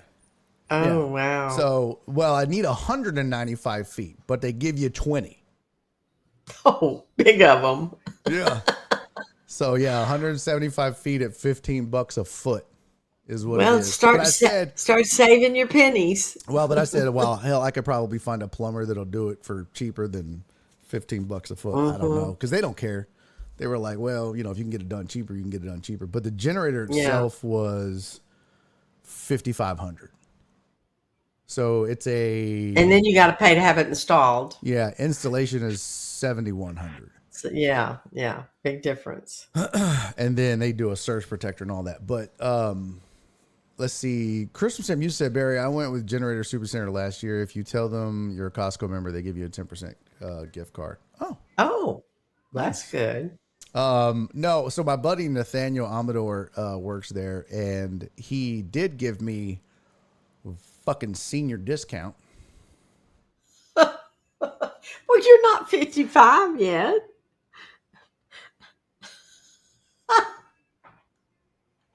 Oh my God! Well, my I was baby's none a too thrilled senior. about that. He goes, "Are you I know. AARP member?" I was like, Did you slap him? "Well, I am 50." He goes, "Good enough." I was like, "Fuck Close you, enough. Nathaniel, you son of a bitch." He goes, "Yep." Oh, that's too funny. Oh I'm my so God! pissed. I was so pissed. Welcome to my world. Yeah. Hey, Well, at but some you know point what? in your I ain't life, gonna you're lie. gonna I ain't like gonna it. lie. I wasn't even fucking mad. It was $207 it saved me. I was like, you know what? Thank you. Yeah. I wanted to Hey, be mad, but I was like, you'd be surprised how many places give senior discounts. I ask, and Paul always goes, "Oh my God." because you ask. Yeah, I always ask. I ask if they give a senior discount or a military discount. You darn right. Yeah, I'm gonna start doing that. I'm gonna be like, do y'all give military discounts? They'll be like, yes. Did you serve? And be like, well, I was a member of the Old Navy. That won't work. I did that at a cigar shop. I don't know if I told you this story, but I was on the road. I forget where I was. I was in Oklahoma City, and I I was in the humidor with a bunch of bikers. Oh God. Fuck yeah, I don't know how I got stuck in the humidor with a bunch of bikers. I swear to God, and it was a little ass humidor. It was like maybe 6 foot wide. A And lot it of was good jokes came shotgun from humidor. that. It was just real long, and I couldn't go anywhere. I was at the very end of the humidor, and I'm stuck. I can't go anywhere. It was very uncomfortable because they're all these just big burly bikers, and the only way out is that way, and they're all in, and they're all checking out, and they're like, the first one gets his shit and goes, and this lady's checking them out, and then the second one. He was like, hey, by the way, do y'all do military discounts? And they were like, she goes, oh yeah, actually we do. And the other guy goes, oh great, yeah, I was Marines, and then so there's 3 of us. There's those 2 guys and me. And the other guy goes, oh yeah, I was Army 5th Battalion, blah blah blah. And they were like, oh, that other guy was also military. He was in Marines. Da da da. I was like, oh, I served at the Old Navy. And they both stopped. And they looked at me, and I was like, They didn't see the humor. I was like, well, I was dishonorably discharged. Well, they said fired, but. And I said it with a straight face, and the guy looked at me, and he's a biker, and he was like, that's the funniest shit I've ever heard. And they just started laughing. But for like half a second, they were like, And you were like, oh my God. Yeah, I was like, oh fuck, I'm about to die. Like this is they thought that shit was funny. But yeah, so I mean, here's what's funny, Mom, is we actually had the house wired when we had the house built. We had it wired for pool equipment, and it's the same wires that you can use for a generator. So I was like, well, Oh, really? yeah. So I bought I'm gonna wire it. All the shit will be. I ordered the shit already on Amazon. It'll be here Tuesday. I was like, I'm gonna use that damn wire. And I'm gonna put it in the they call it a oh shit. I don't know. It's an inlet box, whatever. But it's the same thing. So I'm just gonna take my generator. I've got the plug. I'm just gonna wire it up. And I can plug my my generator into my breaker box panel. Oh, Outside, so I ain't got to worry about it for now until we get a pool. If we get a pool, so yeah, that's fantastic. yeah, so that'll be cool. But yeah, I'm definitely gonna get one. So I don't know though. I don't know if I'm gonna do like that whole home generator because now, honestly, when I was like looking at it, I'm also looking at a solar generator. Well, we looked at that, yeah. But I think there's I was reading about the solar ones, and if you have solar energy, are you talking about a solar generator or solar energy? Solar generator. Oh, yeah. Well, they have some of those that you can do batteries. You know, they'll store the energy in batteries. Yeah, so and this then is you like a can hook up to full-size the batteries. generator, right? And then you can Yeah. add batteries to it, but then you have solar panels installed on your house. And it comes with a smart Right. panel for your house too. So you can actually, you install a smart panel in your house and then you install a switch, and then you have this generator hooked up and it'll actually charge from the grid. And then Right. you have the batteries, and it can hold up to like, I think the most expensive one, it can go up to like 36,000 kilowatts, right? It's Oh, total. wow. And then Yeah. you have it all sitting there standby. And then when the shit goes down, it's just like a whole home generator. It kicks on It automatically just kicks on. and then it runs. And then if the shit's out for an extended period of time, as it goes down every day, it basically recharges itself from solar. And then it can also have attachments for gasoline and propane. So if it's cloudy, like Oh. let's say it's cloudy for a week and you're not getting any sunlight, you can hook up a propane tank and power it that way, or gasoline until the sun Yeah. comes out. What's the price tag on that sucker? $5,000 to start. Well, that's about this. I mean, shit, that's about the same price as this As a generator. generator. Yeah. But I mean, you yeah. still got to get the solar panels and stuff. But I don't know. I kind of like Right. that idea as opposed to being reliant on, because shit, what if something happened? I mean, I don't we know. lost We water. swore we were going to do something. We lost 'cause water. I mean, who's to say you can't lose natural gas? I know. It was Hey, I bet it's not our only hurricane this year. Oh, hell no. Hey, what up, Mr. It'll Pettit? be Good a to see you, bad buddy. year. Good to see you, my friend. All right, Mama, I got to get to a bunch of shit. So, Hey, and one question. yes. Have you checked with the Texans to see if they have red jerseys yet? Oh, I have not. Let's look up. Oh, I Let's look gotta it up do right that. now. Let's look it up right now. Let's see. Tank Dell, red jersey. Houston I may have to settle for the blue. Texans shop. I'm so excited about this football season. I know. And my Astros are one game out of first place, and the Rockets Uh-oh. got a great shepherd in that new rookie. Oh man, I had it's a good highlight from time. that kid, man. Oh, he is so good. Yeah, he's looking good. Yeah, he's looking gonna real be a good. Yeah, little Jared leader. said then you got to buy the Yep. panels. That's true, Jared. You do Oh, gotta buy for the the panels. solar? Yeah, but then you can slowly start to add that and incorporate it into your power as well. So Oh. you can start to use. I mean, I would. And can't you eventually sell like- your power? Can't you sell your power? Well, Mhm. and the Texas, it's a little bit different. I think you have to. It depends on who your provider is, whether they allow you to sell it back or not. So I don't know. I don't know. But that's I the know beauty some of people having tell me they standby do. batteries, because you could just, Yeah. if you have like 36K of standby power, you can just go off the grid for a little while. Like, fuck it. I'm gonna Yeah. I'll use my own power today. Amen. Shit. That'd be Well, nice. we're as going to do just a- something. Yeah. It all was right. miserable. Here is, hold on, let's see. There it is. All right. Okay. Here is the store. And we want jerseys. You want the men's jerseys. Mm-hmm. There's Tank Dell. There's Black. Yeah. Colin Stroud, Anderson. Well, I'm just going to have to call them. Yeah, you are. I don't see a red still. I'll have to be a Karen. Oh, yeah. Get your bangs out. Get your bangs out, Jenny. Excuse me. I want to know why you guys don't have any red Tank Dell jerseys. Well, is that black or is that blue, that deep blue? Let's look-sies. It's the navy. It says navy. Oh, it's the at navy. top. I may have to go with that. Yeah. So it says navy. Details.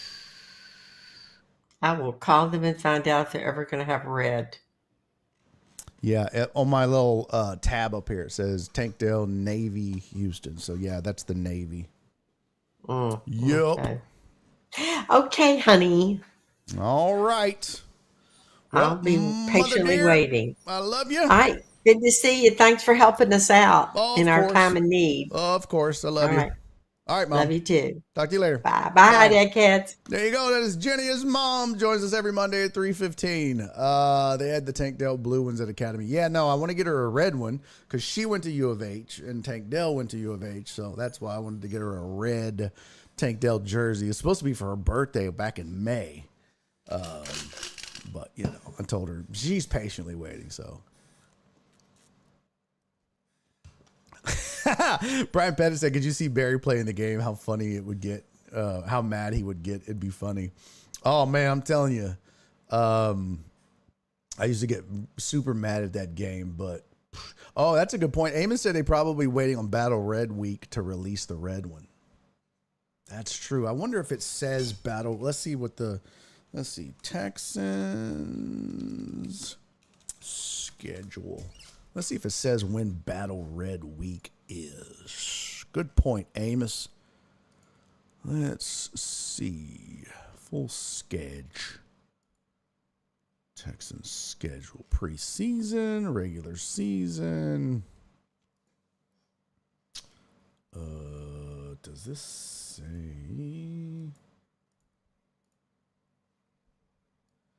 Does it say Battle Red anywhere? I'm not seeing.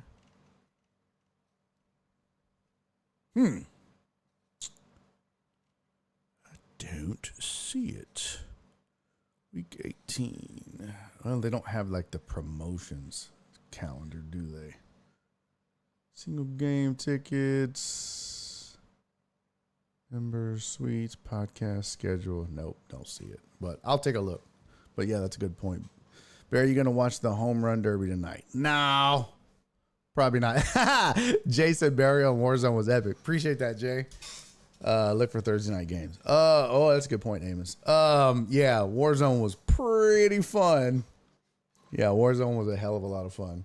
CC, thank you for resubscribing, sweetie. She said, screw them ads. I'm sorry. I'm sorry, CC. I'm sorry. Thank you for resubscribing, CC, for 26 months. Let's go. Skiggity Bigs. Resubscribe for 5 months. Let's get it. Look for Thursday night games. Let's see. When is Battle Red Day? Texans 2024.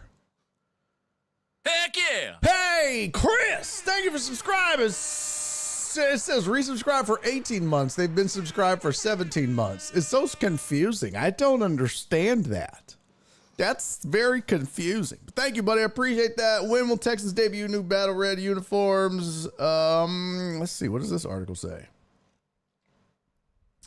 Fans will now be donning new uniforms to bring them on. Natural, the Steel Blue, Liberty White will be week 1 and 2 against Indianapolis. What about Battle Red? November 10th. That'll come to life. Big stage against the Lions. November 10th on Sunday Night Football. Got it. So looks like it'll be November. Excellent. Texans fresh heading into 24. Got it. So November. Excellent. That's a long ass ways. Battle Red Day, week 10. There you go. She'll have to wait then. Heck yeah! Hey, come on. Thank you, Jared.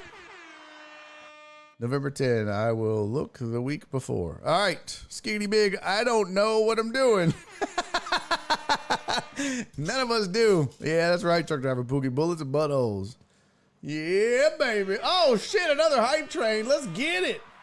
Jared, thank you for resubscribing for 24 months, for 29 months. That makes no sense. Like, I don't understand that. It's so weird. It literally says, Jared Taylor, resubscribed for 24 months at tier 1. They've been subscribed for 29 months. That's the damnedest thing. And thank you for the 100 bits, buddy. Speaking of, I have a couple of other things here. By the way, I wanted to do this. I was going to ask you guys while Jenny was here, and then we got sidetracked again, and things came up. But here's what I wanted to know.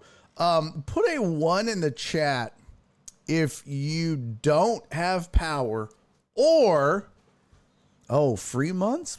Ooh, good question, Skiggity Big. Or Jared said maybe Prime? No, because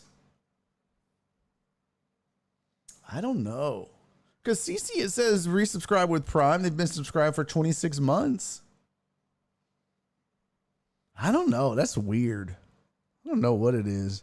Put a 1 in the chat if you don't have power or you know somebody that still does not have power. I'm curious how that works. Of course, what I'm talking about is if you're in the city of Houston or close by.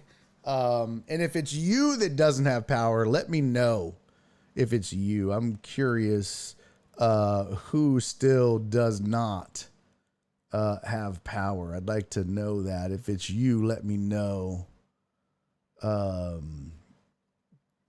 it's you. Put that in the chat. But 1 in the chat if you don't have power, or you know somebody that doesn't have power.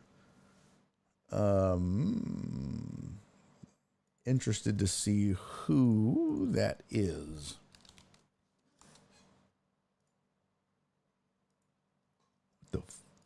What the hell is happening right now? Something's going crazy here, you guys. I don't know what the hell is. Sorry. Okay, so Jay, damn, Jay, you're inclined. 77066. Jay still doesn't have power. Chris still doesn't have power, or knows somebody that doesn't have power. Jenny's mom knows somebody that doesn't have power. Donna knows somebody. Cece said my VP still doesn't have power. Damn, Jay is the one that doesn't have power. Jay, did they give you a time frame as to when you will get power? Aaron J. Bryant said a coworker still doesn't have power. What area of town, Aaron? That's crazy. I'm amazed. Oh, Abuela on Homestead by 59. Down off 13, 14, and 99. Old coworker is still without power. Oh. Like, my mom just got it back. Was it last night? No, Saturday. Yeah, she got it back Saturday. And we got it back like Thursday night, I believe. Oh, that's really good, Tony. Wednesday by end of day, but now we got a message saying Friday by end of day. Bro, that sucks.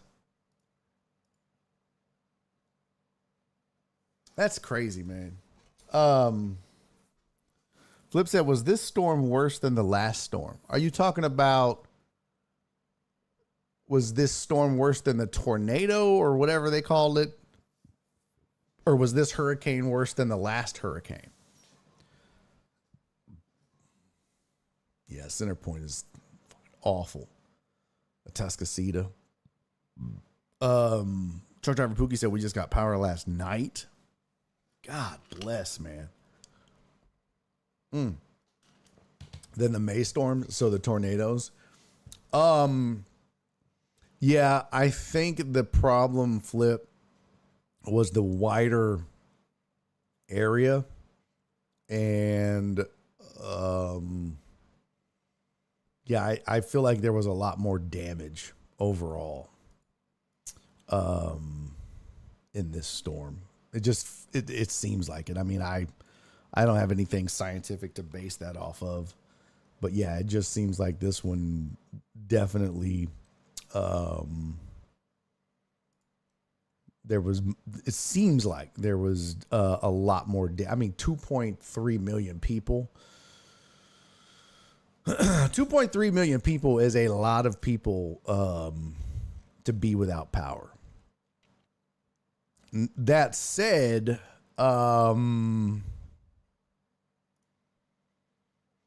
here's the problem that I have with Centerpoint. You know, they can't control the weather. I get that. I'm not mad at that. And they're not miracle workers. They can't just magically lift trees off of power lines. I get that too. You know, like I'm not stupid. I understand that those things take time. So I get it.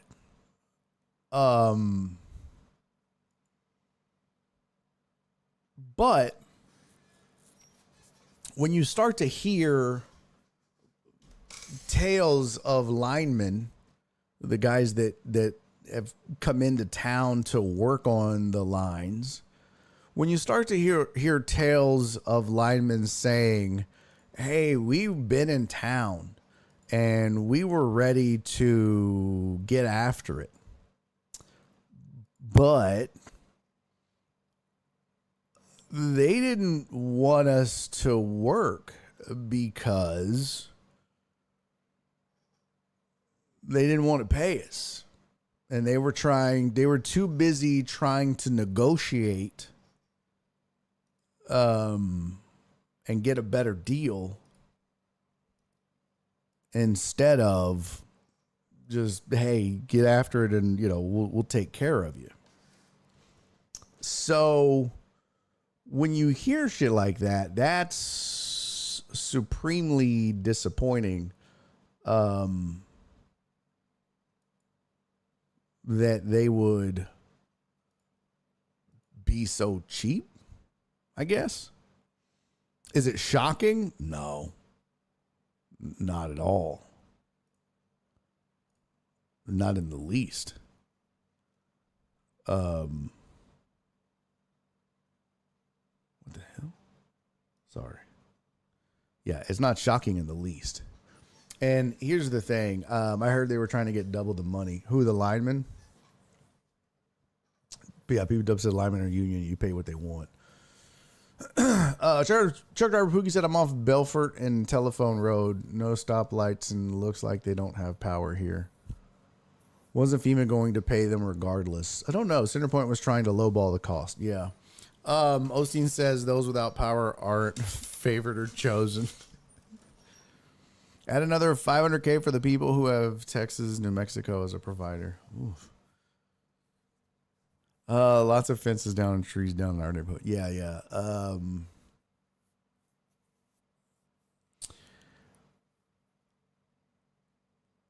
Jared said there needs to be a going rate for disaster assistance. Negotiations shouldn't have to be done. Yeah, I would agree with that. I think there should be something in place already that just says this is what, you know, this is an agreed upon rate where you have this already worked out. That's probably not a terrible idea. This is pre-negotiated, right? Here's what I'll say. And I don't remember if I shared this with you guys or not, but as you know, in this particular neighborhood, we have a problem with power. This neighborhood, we lose power all the goddamn time. And it has been a problem for us for a long, long time. And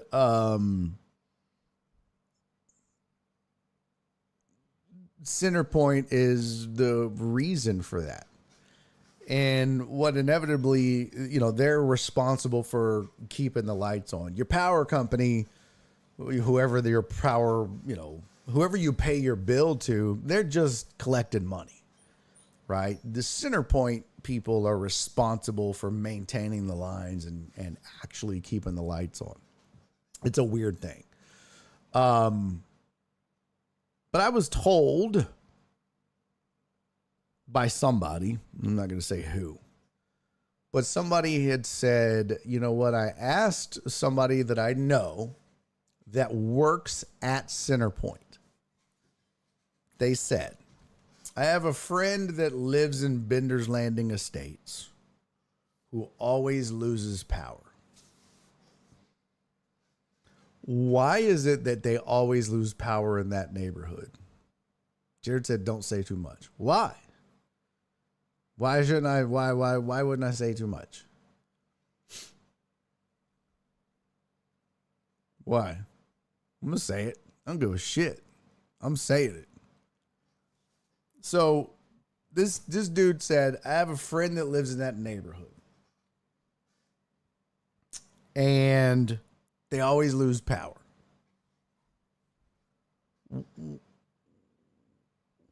Oh, Donna said did I already tell the story? Sonic is also owned by Centerpoint. What? What? Filthy horse. Oh, let me tell you my Sonic story too. All right, I'll tell you my Sonic story. But so, did I already tell this story then?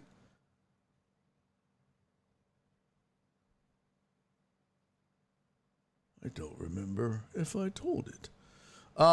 Anyways, basically the long and the short of it is, if I already told it, and some of you may or may not have missed it. Oh, Clarence said, no, you haven't. Okay. Well,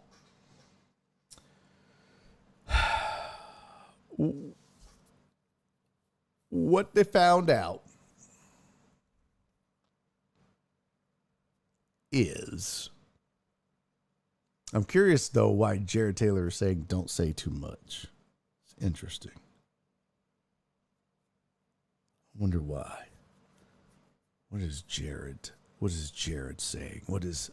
I'm waiting on Jared. Jared, tell me why you're saying don't say too much. No, Jared's not the friend.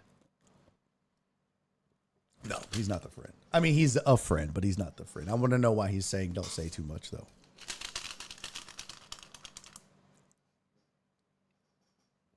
Let's see what Jared has to say. Come on, Jared, say it in the chat. In the meantime, I'll tell my Sonic story, and then we'll circle back. So I went to Sonic yesterday. No. When did I go to Sonic? Jim said because Total Dallas is a spy for Centerpoint. Yeah, that checks out. Oh, Jared said just because it might not be known. Well, I don't give a shit if it's not known. That's why I'm saying it. I'm spilling the beans. It should be known. When you hear this, you're going to be like, oh, that's fucked up. That's why I'm saying it, because it's fucked up on several levels. Okay. This is going to give you. So here's the thing, right? The rumors are Centerpoint didn't want to pay the linemen. They were negotiating. Oh, you'd never want to get anyone in trouble. LOL. Yes, I would. Fuck all of them. Fuck everybody at Centerpoint. Fuck Centerpoint as a staff, record label, and as a crew. And if you're down with Centerpoint, then fuck you too. I'm going Tupac on Centerpoint. Going ham on Centerpoint. I told him, I said, if Barry on deck lost power right now, it would be epic. I'd be like, you know what? Fuck Centerpoint. Centerpoint can kiss my mom. What the fuck? Let me tell you what. I really want to do this. I think I'm going to do this. I want to do this. So I want to get all of the emails that Centerpoint sends.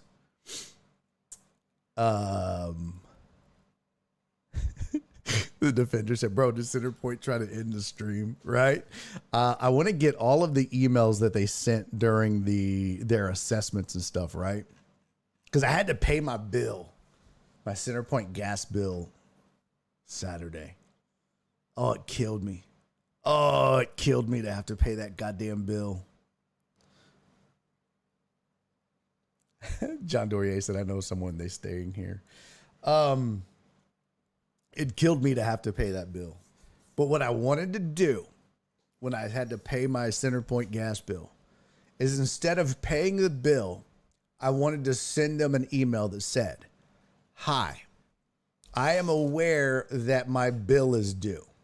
And I wanted to let you know that I am assessing the situation and I will be in touch with you once I have a better understanding of what the bill is and what is due. And then I would wait 2 days. And then I would send them another email and say, after assessing my bill situation, I have been in contact with several people and I have walked through the bill and I am coming up with a plan on how to pay the bill. I will be in contact with you in a couple of days. And then I'd wait a few more days. And then I'd send them another email.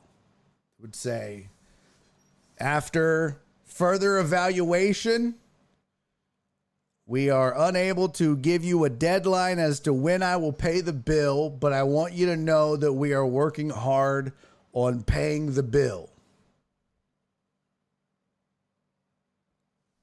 Joe Pro told us this in Discord Friday night. What? Told us what?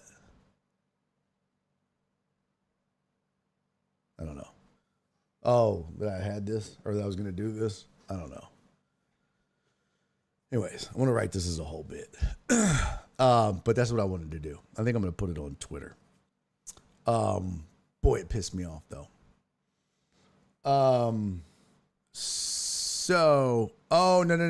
So this is different. What Joe Pro said is not the same thing as what I said, as what happened to me. No. Joe Pro's is different. So this was specifically to me, right? So what happened to me, and I'll get back to the Sonic thing now that Jared said his thing. What happened to me is this, right? So a buddy or somebody I knows somebody that works at Centerpoint and said, hey, got a friend. He lives in Bender's Landing Estates. They always lose power and it takes forever. Like they're always the last ones to get power. His shit's out forever. Why is that? And he said, well, the reason that they lose power all the time is because there's so many trees and vegetation and stuff. And I have been told that before, that, yeah, there are a lot of trees around the area. And it's true. We do have a lot of trees and stuff. But he said the reason it takes so long for you to get power back on, the reason why it takes your neighborhood sometimes double and triple the time for your power to be restored versus other neighborhoods in your area is because there's an executive, a Centerpoint executive that lives in your neighborhood who denied bonuses for the linemen. And so these linemen just conveniently figure out ways to not get to your neighborhood as quickly as the other ones. They just end up, oh, look at that. We got to take a break. We'll get this one after lunch. And then they go to lunch, and then, hey, you know what? We need to get back and do some paperwork, and then we'll come and do this one. And then the paperwork takes longer, and oh shit, it's closing time. We'll get back here tomorrow, and it'll be our first run in the morning. And then the morning comes, and hey, we got to do some equipment things, and they just somehow conveniently end up not getting to this neighborhood before the other ones. Because this executive that lives here was the one that was like, nah, we're not giving you your bonuses. You all can go have sex with yourselves. And he was told, yeah, that executive, well, they just sit all fat and happy in their house with their generator running, and they don't have to worry about it. So they figured, hey, why don't we just let them have to listen to their fellow neighbors bitch about not having power? Yeah. Isn't that cool? So I tell you that to lend some credence to what we're hearing on Facebook and on the internet. Yeah. So when you're hearing stories of Centerpoint being cheap and not wanting to pay linemen, well, kind of checks out with what I was told about why my neighborhood never gets power restored quickly enough like the other neighborhoods around us. I can drive to the front of the subdivision, and the gas station that is, at the front will have power. The neighborhoods right in front will have power, but we in this section will not. Oddly enough. And it's where that executive lives. And oddly enough, it all came down to money and bonuses, and that's what we're hearing now, is that the reason there was so many delays was money. So does it check out? Is it 100% factual and guaranteed that all this is accurate? I don't know. But if you're hearing the same things over and over and over, where there's smoke, there's fire. Cece said I gave you her name. Go punch her. I'm not. What? Did you? Did you really? I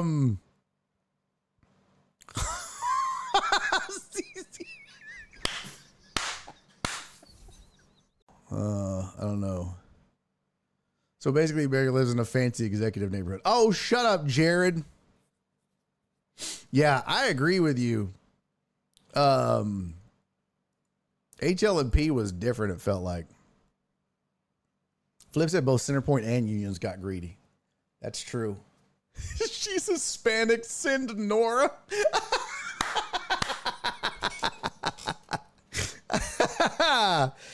I should never cut down to money. They have an area monopoly guaranteed revenue stream. Yeah, it's weird. That's what's weird. Chris said y'all got it on Thursday. I'm a couple of miles away. My hood didn't get it until Saturday. Yeah, that's what's odd, is that in this particular case, we got it early. Hey, B. Hannon. Thank you for resubscribing using Prime, dude. 22 months. Unbelievable, sir. Thank you very much, my friend. Much appreciated. And thank you guys for the hype train, by the way. Level 2, 0%, 3 subs, 100 bits. You guys are the titties. 2 hype trains in one day. What? What do I do with myself? I don't know what to do with my hands.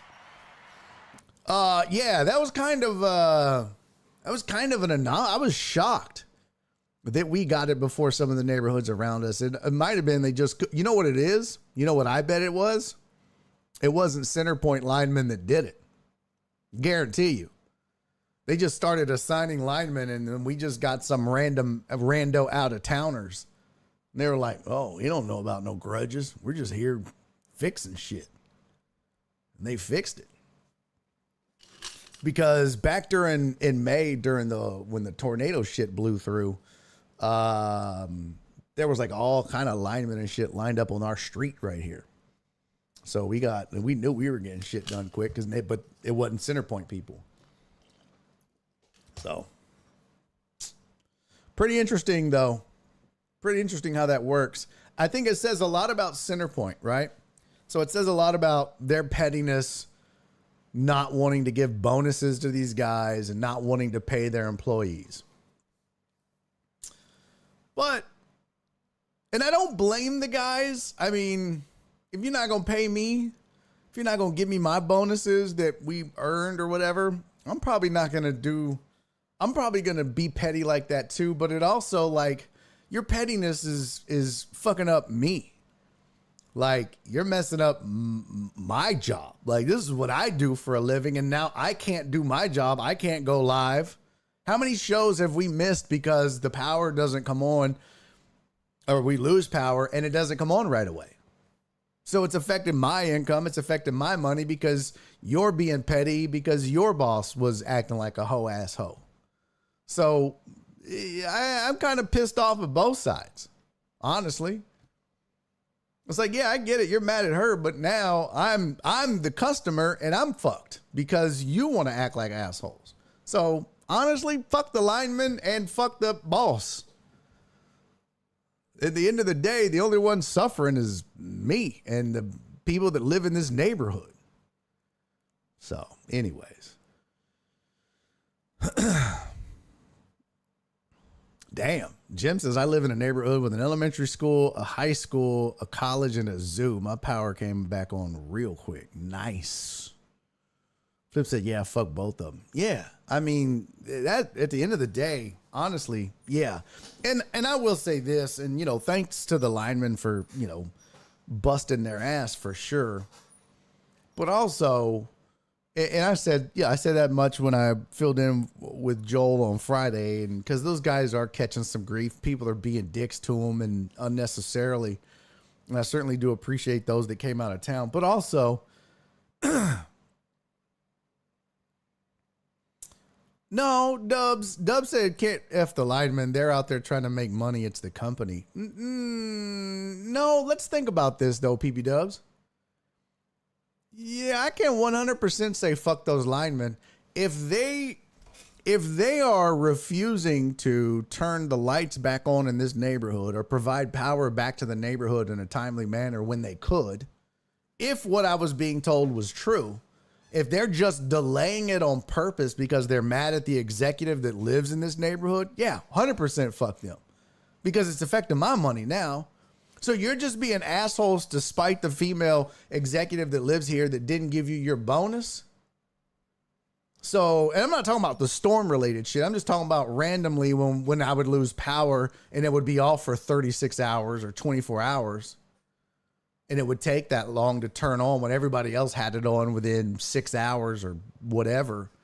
And ours would be a whole day. Just us. Yeah, fuck them. Fuck them. Dub said they do what the union allows them to do. Well, fuck the unions too, if that's the case. Fuck everybody involved that won't turn my lights on in a timely manner. Whether it's the executives, the unions, the linemen, anybody that's delaying my shit can eat a dick. I don't give a fuck who it is. Yo, what up, Spoon? So fuck them. Fuck all of them. Honestly. Fuck everybody that wants to be greedy. You know what I want? I pay my bill. I want my fucking power. That's it. I don't give a fuck about your grudges. I don't give a fuck about your pay. I don't give a fuck who's being greedy. The unions are greedy. The executives are greedy. I pay my bill. I want my fucking power. Period. All that other bullshit is not my concern. None of my goddamn concern. Honestly, at the end of the day, I'm the consumer. I'm the customer. I'm the customer to the lineman. I'm the customer to the executive. Fuck all of them. That's like saying when you go to McDonald's, oh, I'm not going to be mad at the person that drops the fries. I'm still their customer. Just because the manager doesn't want to give them a quarter an hour raise doesn't mean that I should accept them being an asshole to me or accept cold fries or accept my order sitting there on the counter being delayed and now my food is cold, but I got to be nice to them because the manager was a dick to them. No, That's between all of them. I paid for my food. I want it warm. Fuck them. The same thing with these linemen. If you're just sitting on my fucking power because you got a grudge with an executive, fuck you. In your dirty butthole. Fuck you. Turn my shit on. I pay for that shit. It's ridiculous. And the same is true if they're just sitting out here like, well, if they're holding shit hostage because they're trying to, gouge money out of Centerpoint, well, fuck them too then. Especially in a time like this.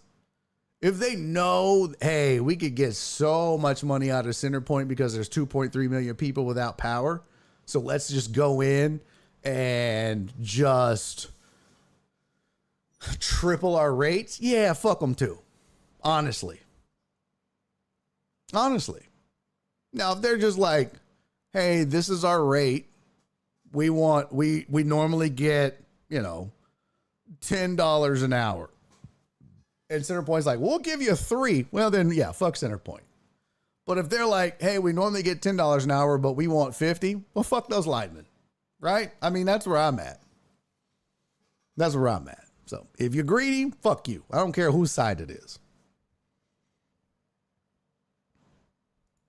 Yeah, and and while we're at it, fuck you for price gouging. If it's gas, I don't give a shit if it's gas, if it's bread, I don't care what it is. Amos said, if not, get a fair day's work for a fair day's pay. They have to stand on it. Yeah, I mean, I'm not saying they shouldn't. I'm definitely not saying they shouldn't. But I'm just saying price gouging is price gouging. Whether it's Centerpoint lowballing these guys or it's the linemen jacking up their rates 2, 3, and 5x because they know Centerpoint is desperate and there's 2.3 million people going, twiddling their thumbs waiting on power. And so they're like, yeah, we got you now, Centerpoint. We can charge you whatever the fuck we want. I don't care who you are. I'm not just going to be like, oh, well, God bless the linemen. We just have to put our heads down and, okay, give it to us in the butthole. Nah, fam. It don't work like that. Yes, you should be paid a fair wage. Yes. But, let's not get out of control. And again, at the same time, it's not like Centerpoint should be able to get, oh, well, you should come do this work for 7 cents an hour. No. Oh, you're talking about the normal days. Yeah, absolutely. All right. So let me tell you my Sonic story, and then I got some videos for you. And Spoon, you're just in time, buddy. And we got a birthday, and we got a new Patreon member. What? I know. Hadn't had one of those in forever. Spoon said, I might have missed it, but normally there are out-of-state power companies lined up to help. I heard there wasn't.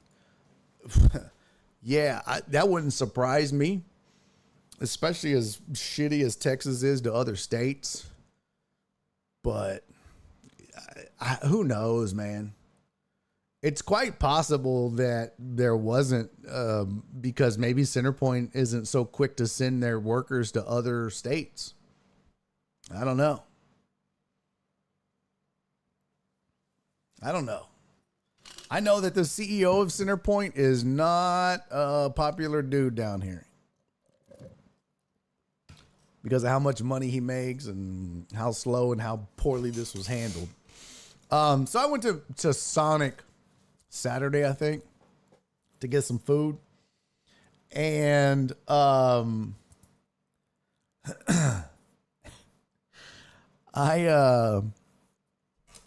tried to use the app and it was like, this Sonic is, so they were, obviously without power for a really long time on this side.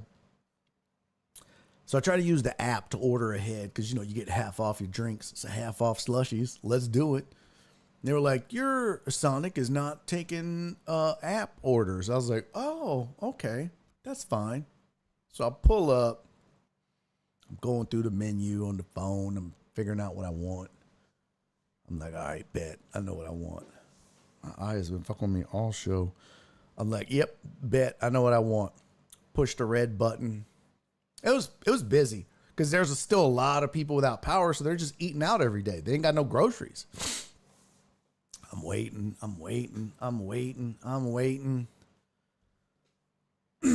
Lady comes on. She's like, welcome to Sonic. All we have is the number 1, the number 2, and the number 8, and we don't have any ice cream. And I mean any ice cream. No ice cream whatsoever. That means 0 ice cream. That includes shakes, malt. I mean no ice cream at all. So you can't order any ice cream.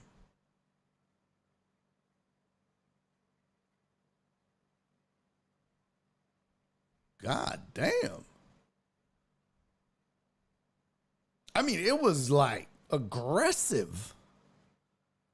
I was like, damn, so all you got is a number 1, a number 2, and a number 8. That's it. That's all she was like, that's it. 1, 2, and 8. And I was really there for the ice cream. Cece says she recognized your Honda. And you don't tip, you raggedy motherfucker. No, I do tip. But I was like really there because I wanted the ice cream. I mean, let's be honest. The only reason I order food is so that I have an excuse to get a blast at the end. That's it. That's all. That's it. But I was like, but you know, I mean, what I can imagine is she was like, hi, welcome to Sonic. All we have available right now because of the storm and losing power and losing food. All we have available right now is the number 1, the number 2, and the number 8. And we are also out of ice cream. And then in saying that, people are like, oh, well then I'll just take a sundae. Well, there's ice cream on a sundae, so you can't get that. Oh, well then I'll just take a cone. A cone is nothing but ice cream, sir. Oh, well then I'll just do a Coke float. Okay, that is just that's what I imagine. It's like when they would say we're out of ice cream and then somebody would just start naming shit that had ice cream in it instead of just saying, oh, I just want an ice cream. They would just pick shit that had ice cream in it. Oh, well then give me a shake. That's fucking ice cream. So I get it, but I was just like, God damn, she's aggressive. Chris said, no roller skates, no tip. He said, our Sonic sucks. It really does. This Sonic is kind of whack. I'll tell you what really sucked, Chris. This Sonic is bad, but the Taco Bell over by the Popeyes and the Chick-fil-A, that Taco Bell sucks. They don't know how to make a goddamn taco that holds together.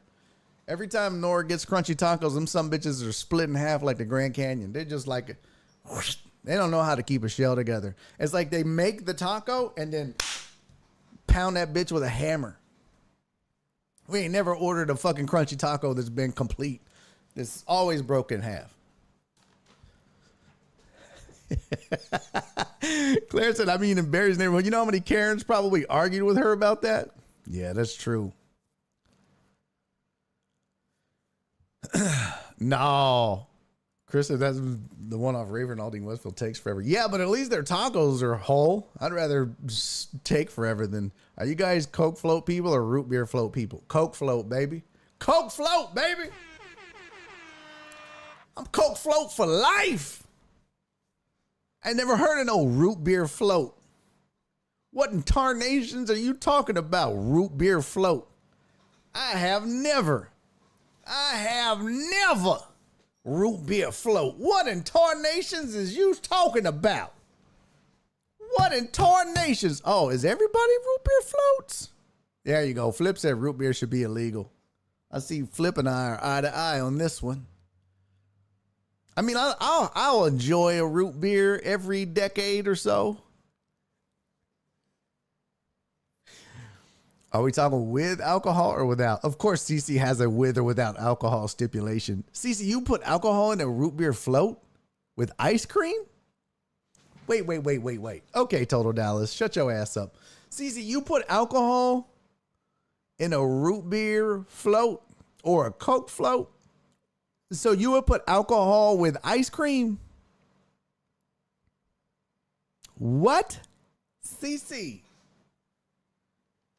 That's gross. I thought vodka eggs were disgusting. Root beer or cream soda floats are fire. Okay. I don't know about that. Tumble 22 has the bomb buzzy floats. I don't know what that is. Root beer tastes like spoiled Dr. Pepper. Okay. CC puts alcohol in her Lucky Charms. Probably. I put alcohol on my pizza. Okay. That's gross. That's real gross. Hey, before we get out of here, I do have to get to something special. Something. Wait. Oh, shit. It's not going to work now. Of course. Fucking of course. Because I don't have it all set up yet. Dummy. Damn it. Let's go! Hey!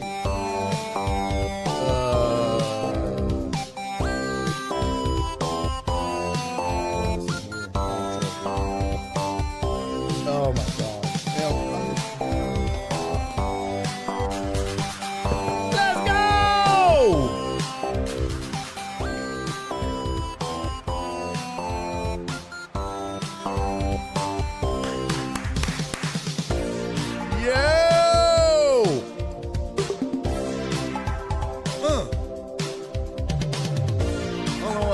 Like that.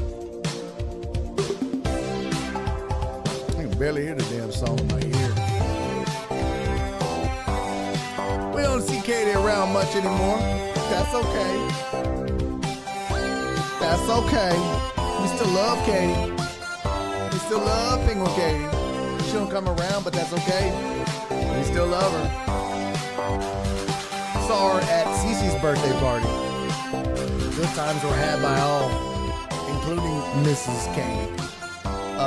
So, Penguin Katie, wherever you are, wherever you may be, I did. Wherever you are, wherever you may be, Mrs. Penguin Katie, you know we love you. You know we're thinking about you. And I hope you have a fantastic, wonderful, enjoyable day. I hope your birthday is special, just like you, sweet thing. May it be the best, and you know, girl, I hope you get some roadhead or hand job,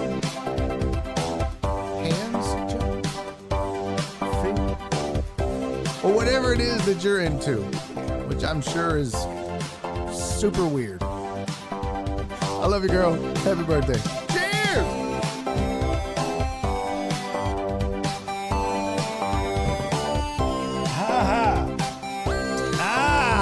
So good, so good.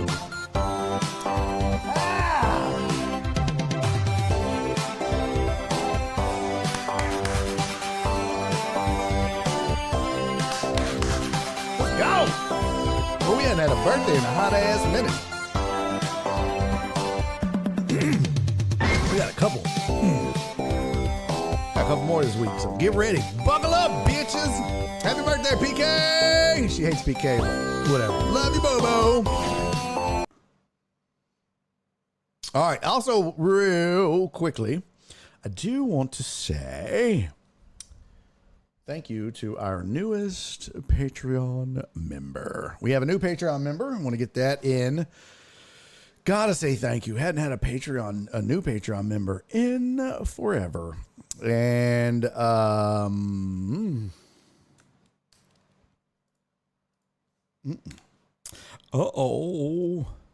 super muy importante. It's always appreciated. What the heck? What the heck? What? Okay. I think I screwed this up. I sure did. Uh-oh. Uh-oh. Yep. Well, I messed this up. Hold on. Let me find this real quick. There we go. Okay. I want to say thank you. Oh, damn it. Oh, damn it. I done screwed up his, let me go re-download it real quick. Son of a bitch. Son of a bitch. This is what I get. That's what I get for trying to do it on the fly. You know what I'm saying? Y'all know what I'm saying. Ooh, I gotta pee. Hey, how about the Astros down the stretch? Huh? Yeah. Who'd have thought they'd have been where they are at the break? I updated my payment method. You the man, Spoon. Thank you, sir. Much appreciated, buddy. Much appreciated, my friend. Uh-oh.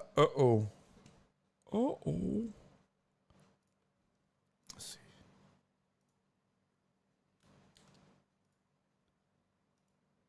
Cut shows date. Paste. Yes. I think it worked. I don't know. Probably not. Doesn't look like it. Fuck shit. All right. We have a new Patreon member. My boy, my dog, my man's Alec has joined us on the Patreons. Ladies and gentlemen, can we please give it up for my man Alec? What?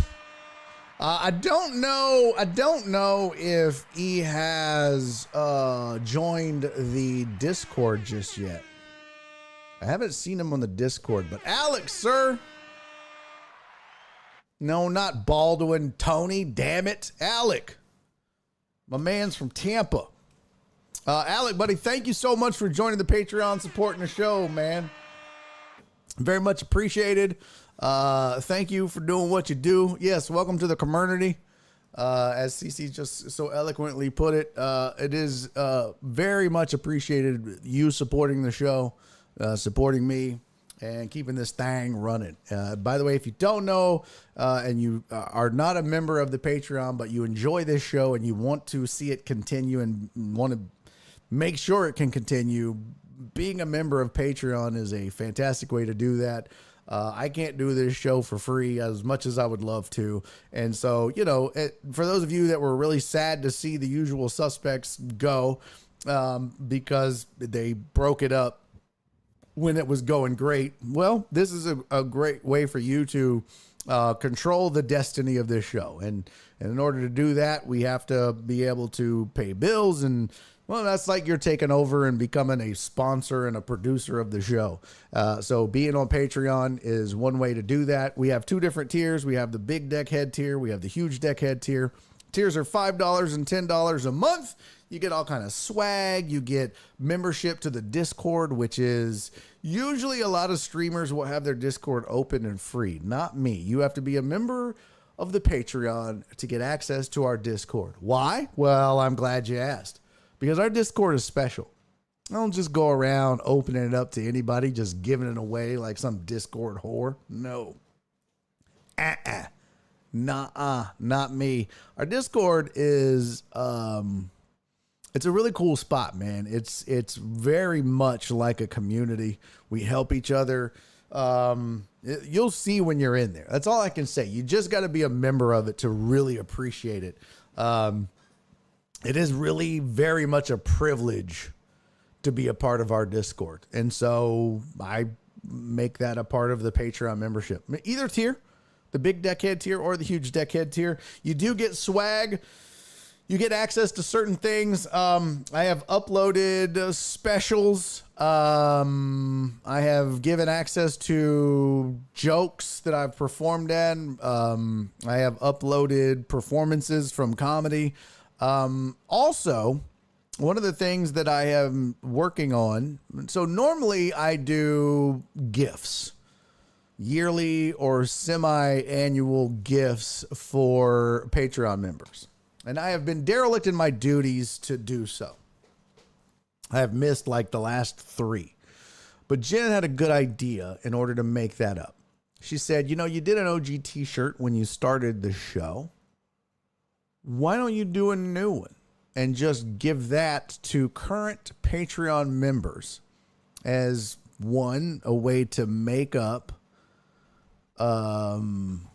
for the previous 3 gifts that you should have done? Because it's usually, I mean, it's nothing fancy. It's not like I'm giving out, oh, it's a crystal lamp. It's like it's a, you know, I don't know, a mouse pad or a pen, or it's, again, we're not talking about anything that's going to break the bank. But it's usually something kind of cool. So Jen was like, why don't you make a new OG t-shirt? And that will be the next gift that I send out to all the Patreon members. It'll be a brand new OG 2.0 Barry on Deck shirt that I will be sending to all of you that are current and in good standing Barry on Deck Patreon members. I'm working on the design now. When it is done, we will be getting with you to get your size. Yes, Brad. Brad said, well, you have fat sizes. It will be all custom sizes. We will be reaching out to you as individuals. We will get each of you. You will have a size. So if you need a 4X, a 5X, a small, whatever, we're going to get your size. I'm going to order your size, and everyone will get their own size, and we will ship it to you. Yes, Alex, that's part of the goddamn design. Could you just let me fucking do it? Jesus Christ, Alex. Alex wants to know if Oliver and Spencer are on the sleeves. Shut up, man. Just leave it to me, okay? I'm not new here. I've been around. Brad said I don't have access anymore. You probably have to relink it. That's happened before when people, if it's happened, like, I think you have to go in. There's a how-to on Patreon. If you remind me, sir, just text me and I'll send you a link that, like, how to relink it, your Patreon and Discord. There's a way to do it. I don't know how to do it offhand, but yes. Don't yell at my program director. Shut up, Tony. So yes, that will be the next gift to make up for the lack of the last, 2 or 3 gifts. And everyone's getting one, whether you were a big deckhead or a huge deckhead or a Sally Struthers deckhead. Everyone will be getting the t-shirts. Okay. Now, the big deckheads will be getting one version of it. The huge deckheads will be getting another version of it. And the Sally Struthers will be getting a different. So it'll have your tier. We'll have like a different version of it, so to speak. But I think it'll be cool. Everybody. But the base design will be the same for everybody. And then it'll be customized for your version. So I think that'll be cool for everybody. Yeah, I think everybody will like that. Okay. So that's for all current Patreon members. Working on the design now because I'm kind of redesigning the logo and everything. So that'll be a cool thing. Not a crazy redesign, just a slight tweak / modification. Might be updating the color scheme slightly. Again, nothing crazy. And then I'm really diligently working on getting merch up on the store so that if you guys want to buy some merch, you can. Okay. All right, there's all the updates. I didn't get to any of the videos other than the Richard Simmons video, but I do have a shit ton of videos, so we'll work our way through those during the week. But man, it's good to be back. And we'll get to some sports tomorrow and the rest of the week, I promise. I know it's a slow week for sports, but we're going to get to it, I promise. But we just had to get back into the fold, and we did. And I certainly do appreciate all of you guys coming back to the mix. I missed you. Man, I missed you so much. It was good to be back. Thanks for coming back and being here. That's it. Alex said, "What's sports?" Yeah, exactly. All right. That's it. Another edition of Barry on Deck in the books. Centerpointless edition, episode 815. Hey, Uriel! What up, homie? Good to see you, man. Thank you for being here. All right. Until tomorrow. Thank you, Alex. Love you, buddy. Until tomorrow, everybody. Do me 3 favors. Be safe. Be kind. And most importantly, love each other. See y'all tomorrow.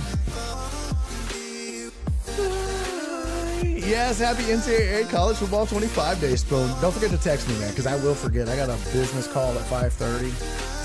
And, of course, I will forget. Hey, Jesus, I missed you too, buddy. Thanks for coming back. Appreciate you. All right. Well, welcome back, CC. Welcome back. All right. I'll see y'all tomorrow. Love you. What day is you back on the radio this week? Oh, shit. I'm glad you said that, Titan Hugo. Real quick update, everybody. Sorry on that. So, it was changed.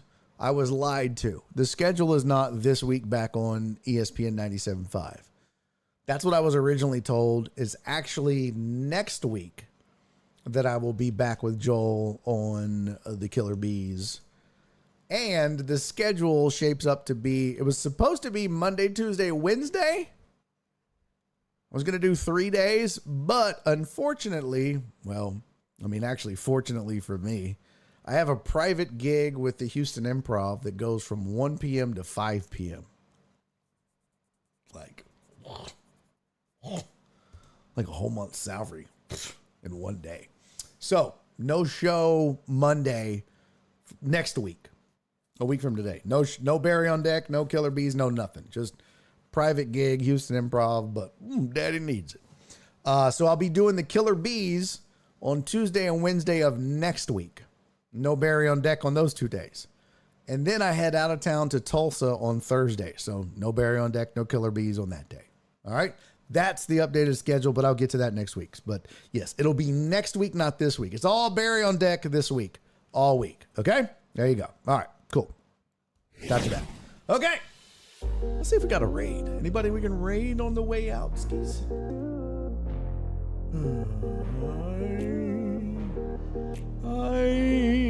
don't know.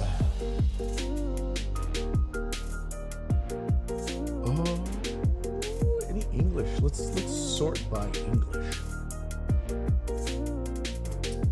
Search and filter.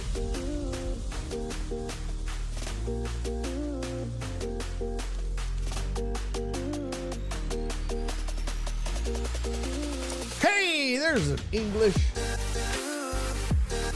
I don't want to pack break.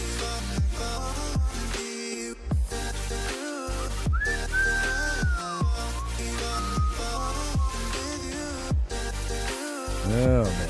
It is slim pickings, guys. Oh, well. Let's just go home. Okay. It's just a bunch of shit. Oh, Bash. Is Bash on? Oh, we got to do my boy Bash. If Bash is on, we got to get it. Yeah, Bash is on. All right, let's raid Bash. Number love. Thank you, CC. Good looking out. All right, we're going to raid Bash. Let's get it. Let's get it. All right, you guys enjoy Bash. I'll see y'all next show. I'll see y'all tomorrow. Bye. Wait, how do you choose it?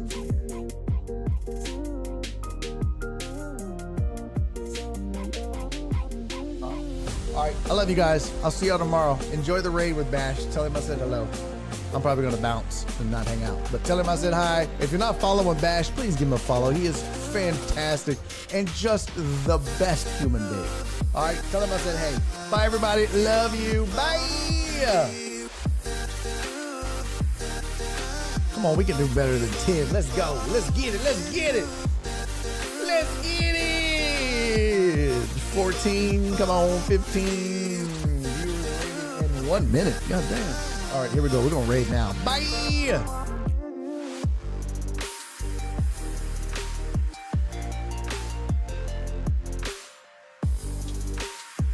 And he's making a YouTube video.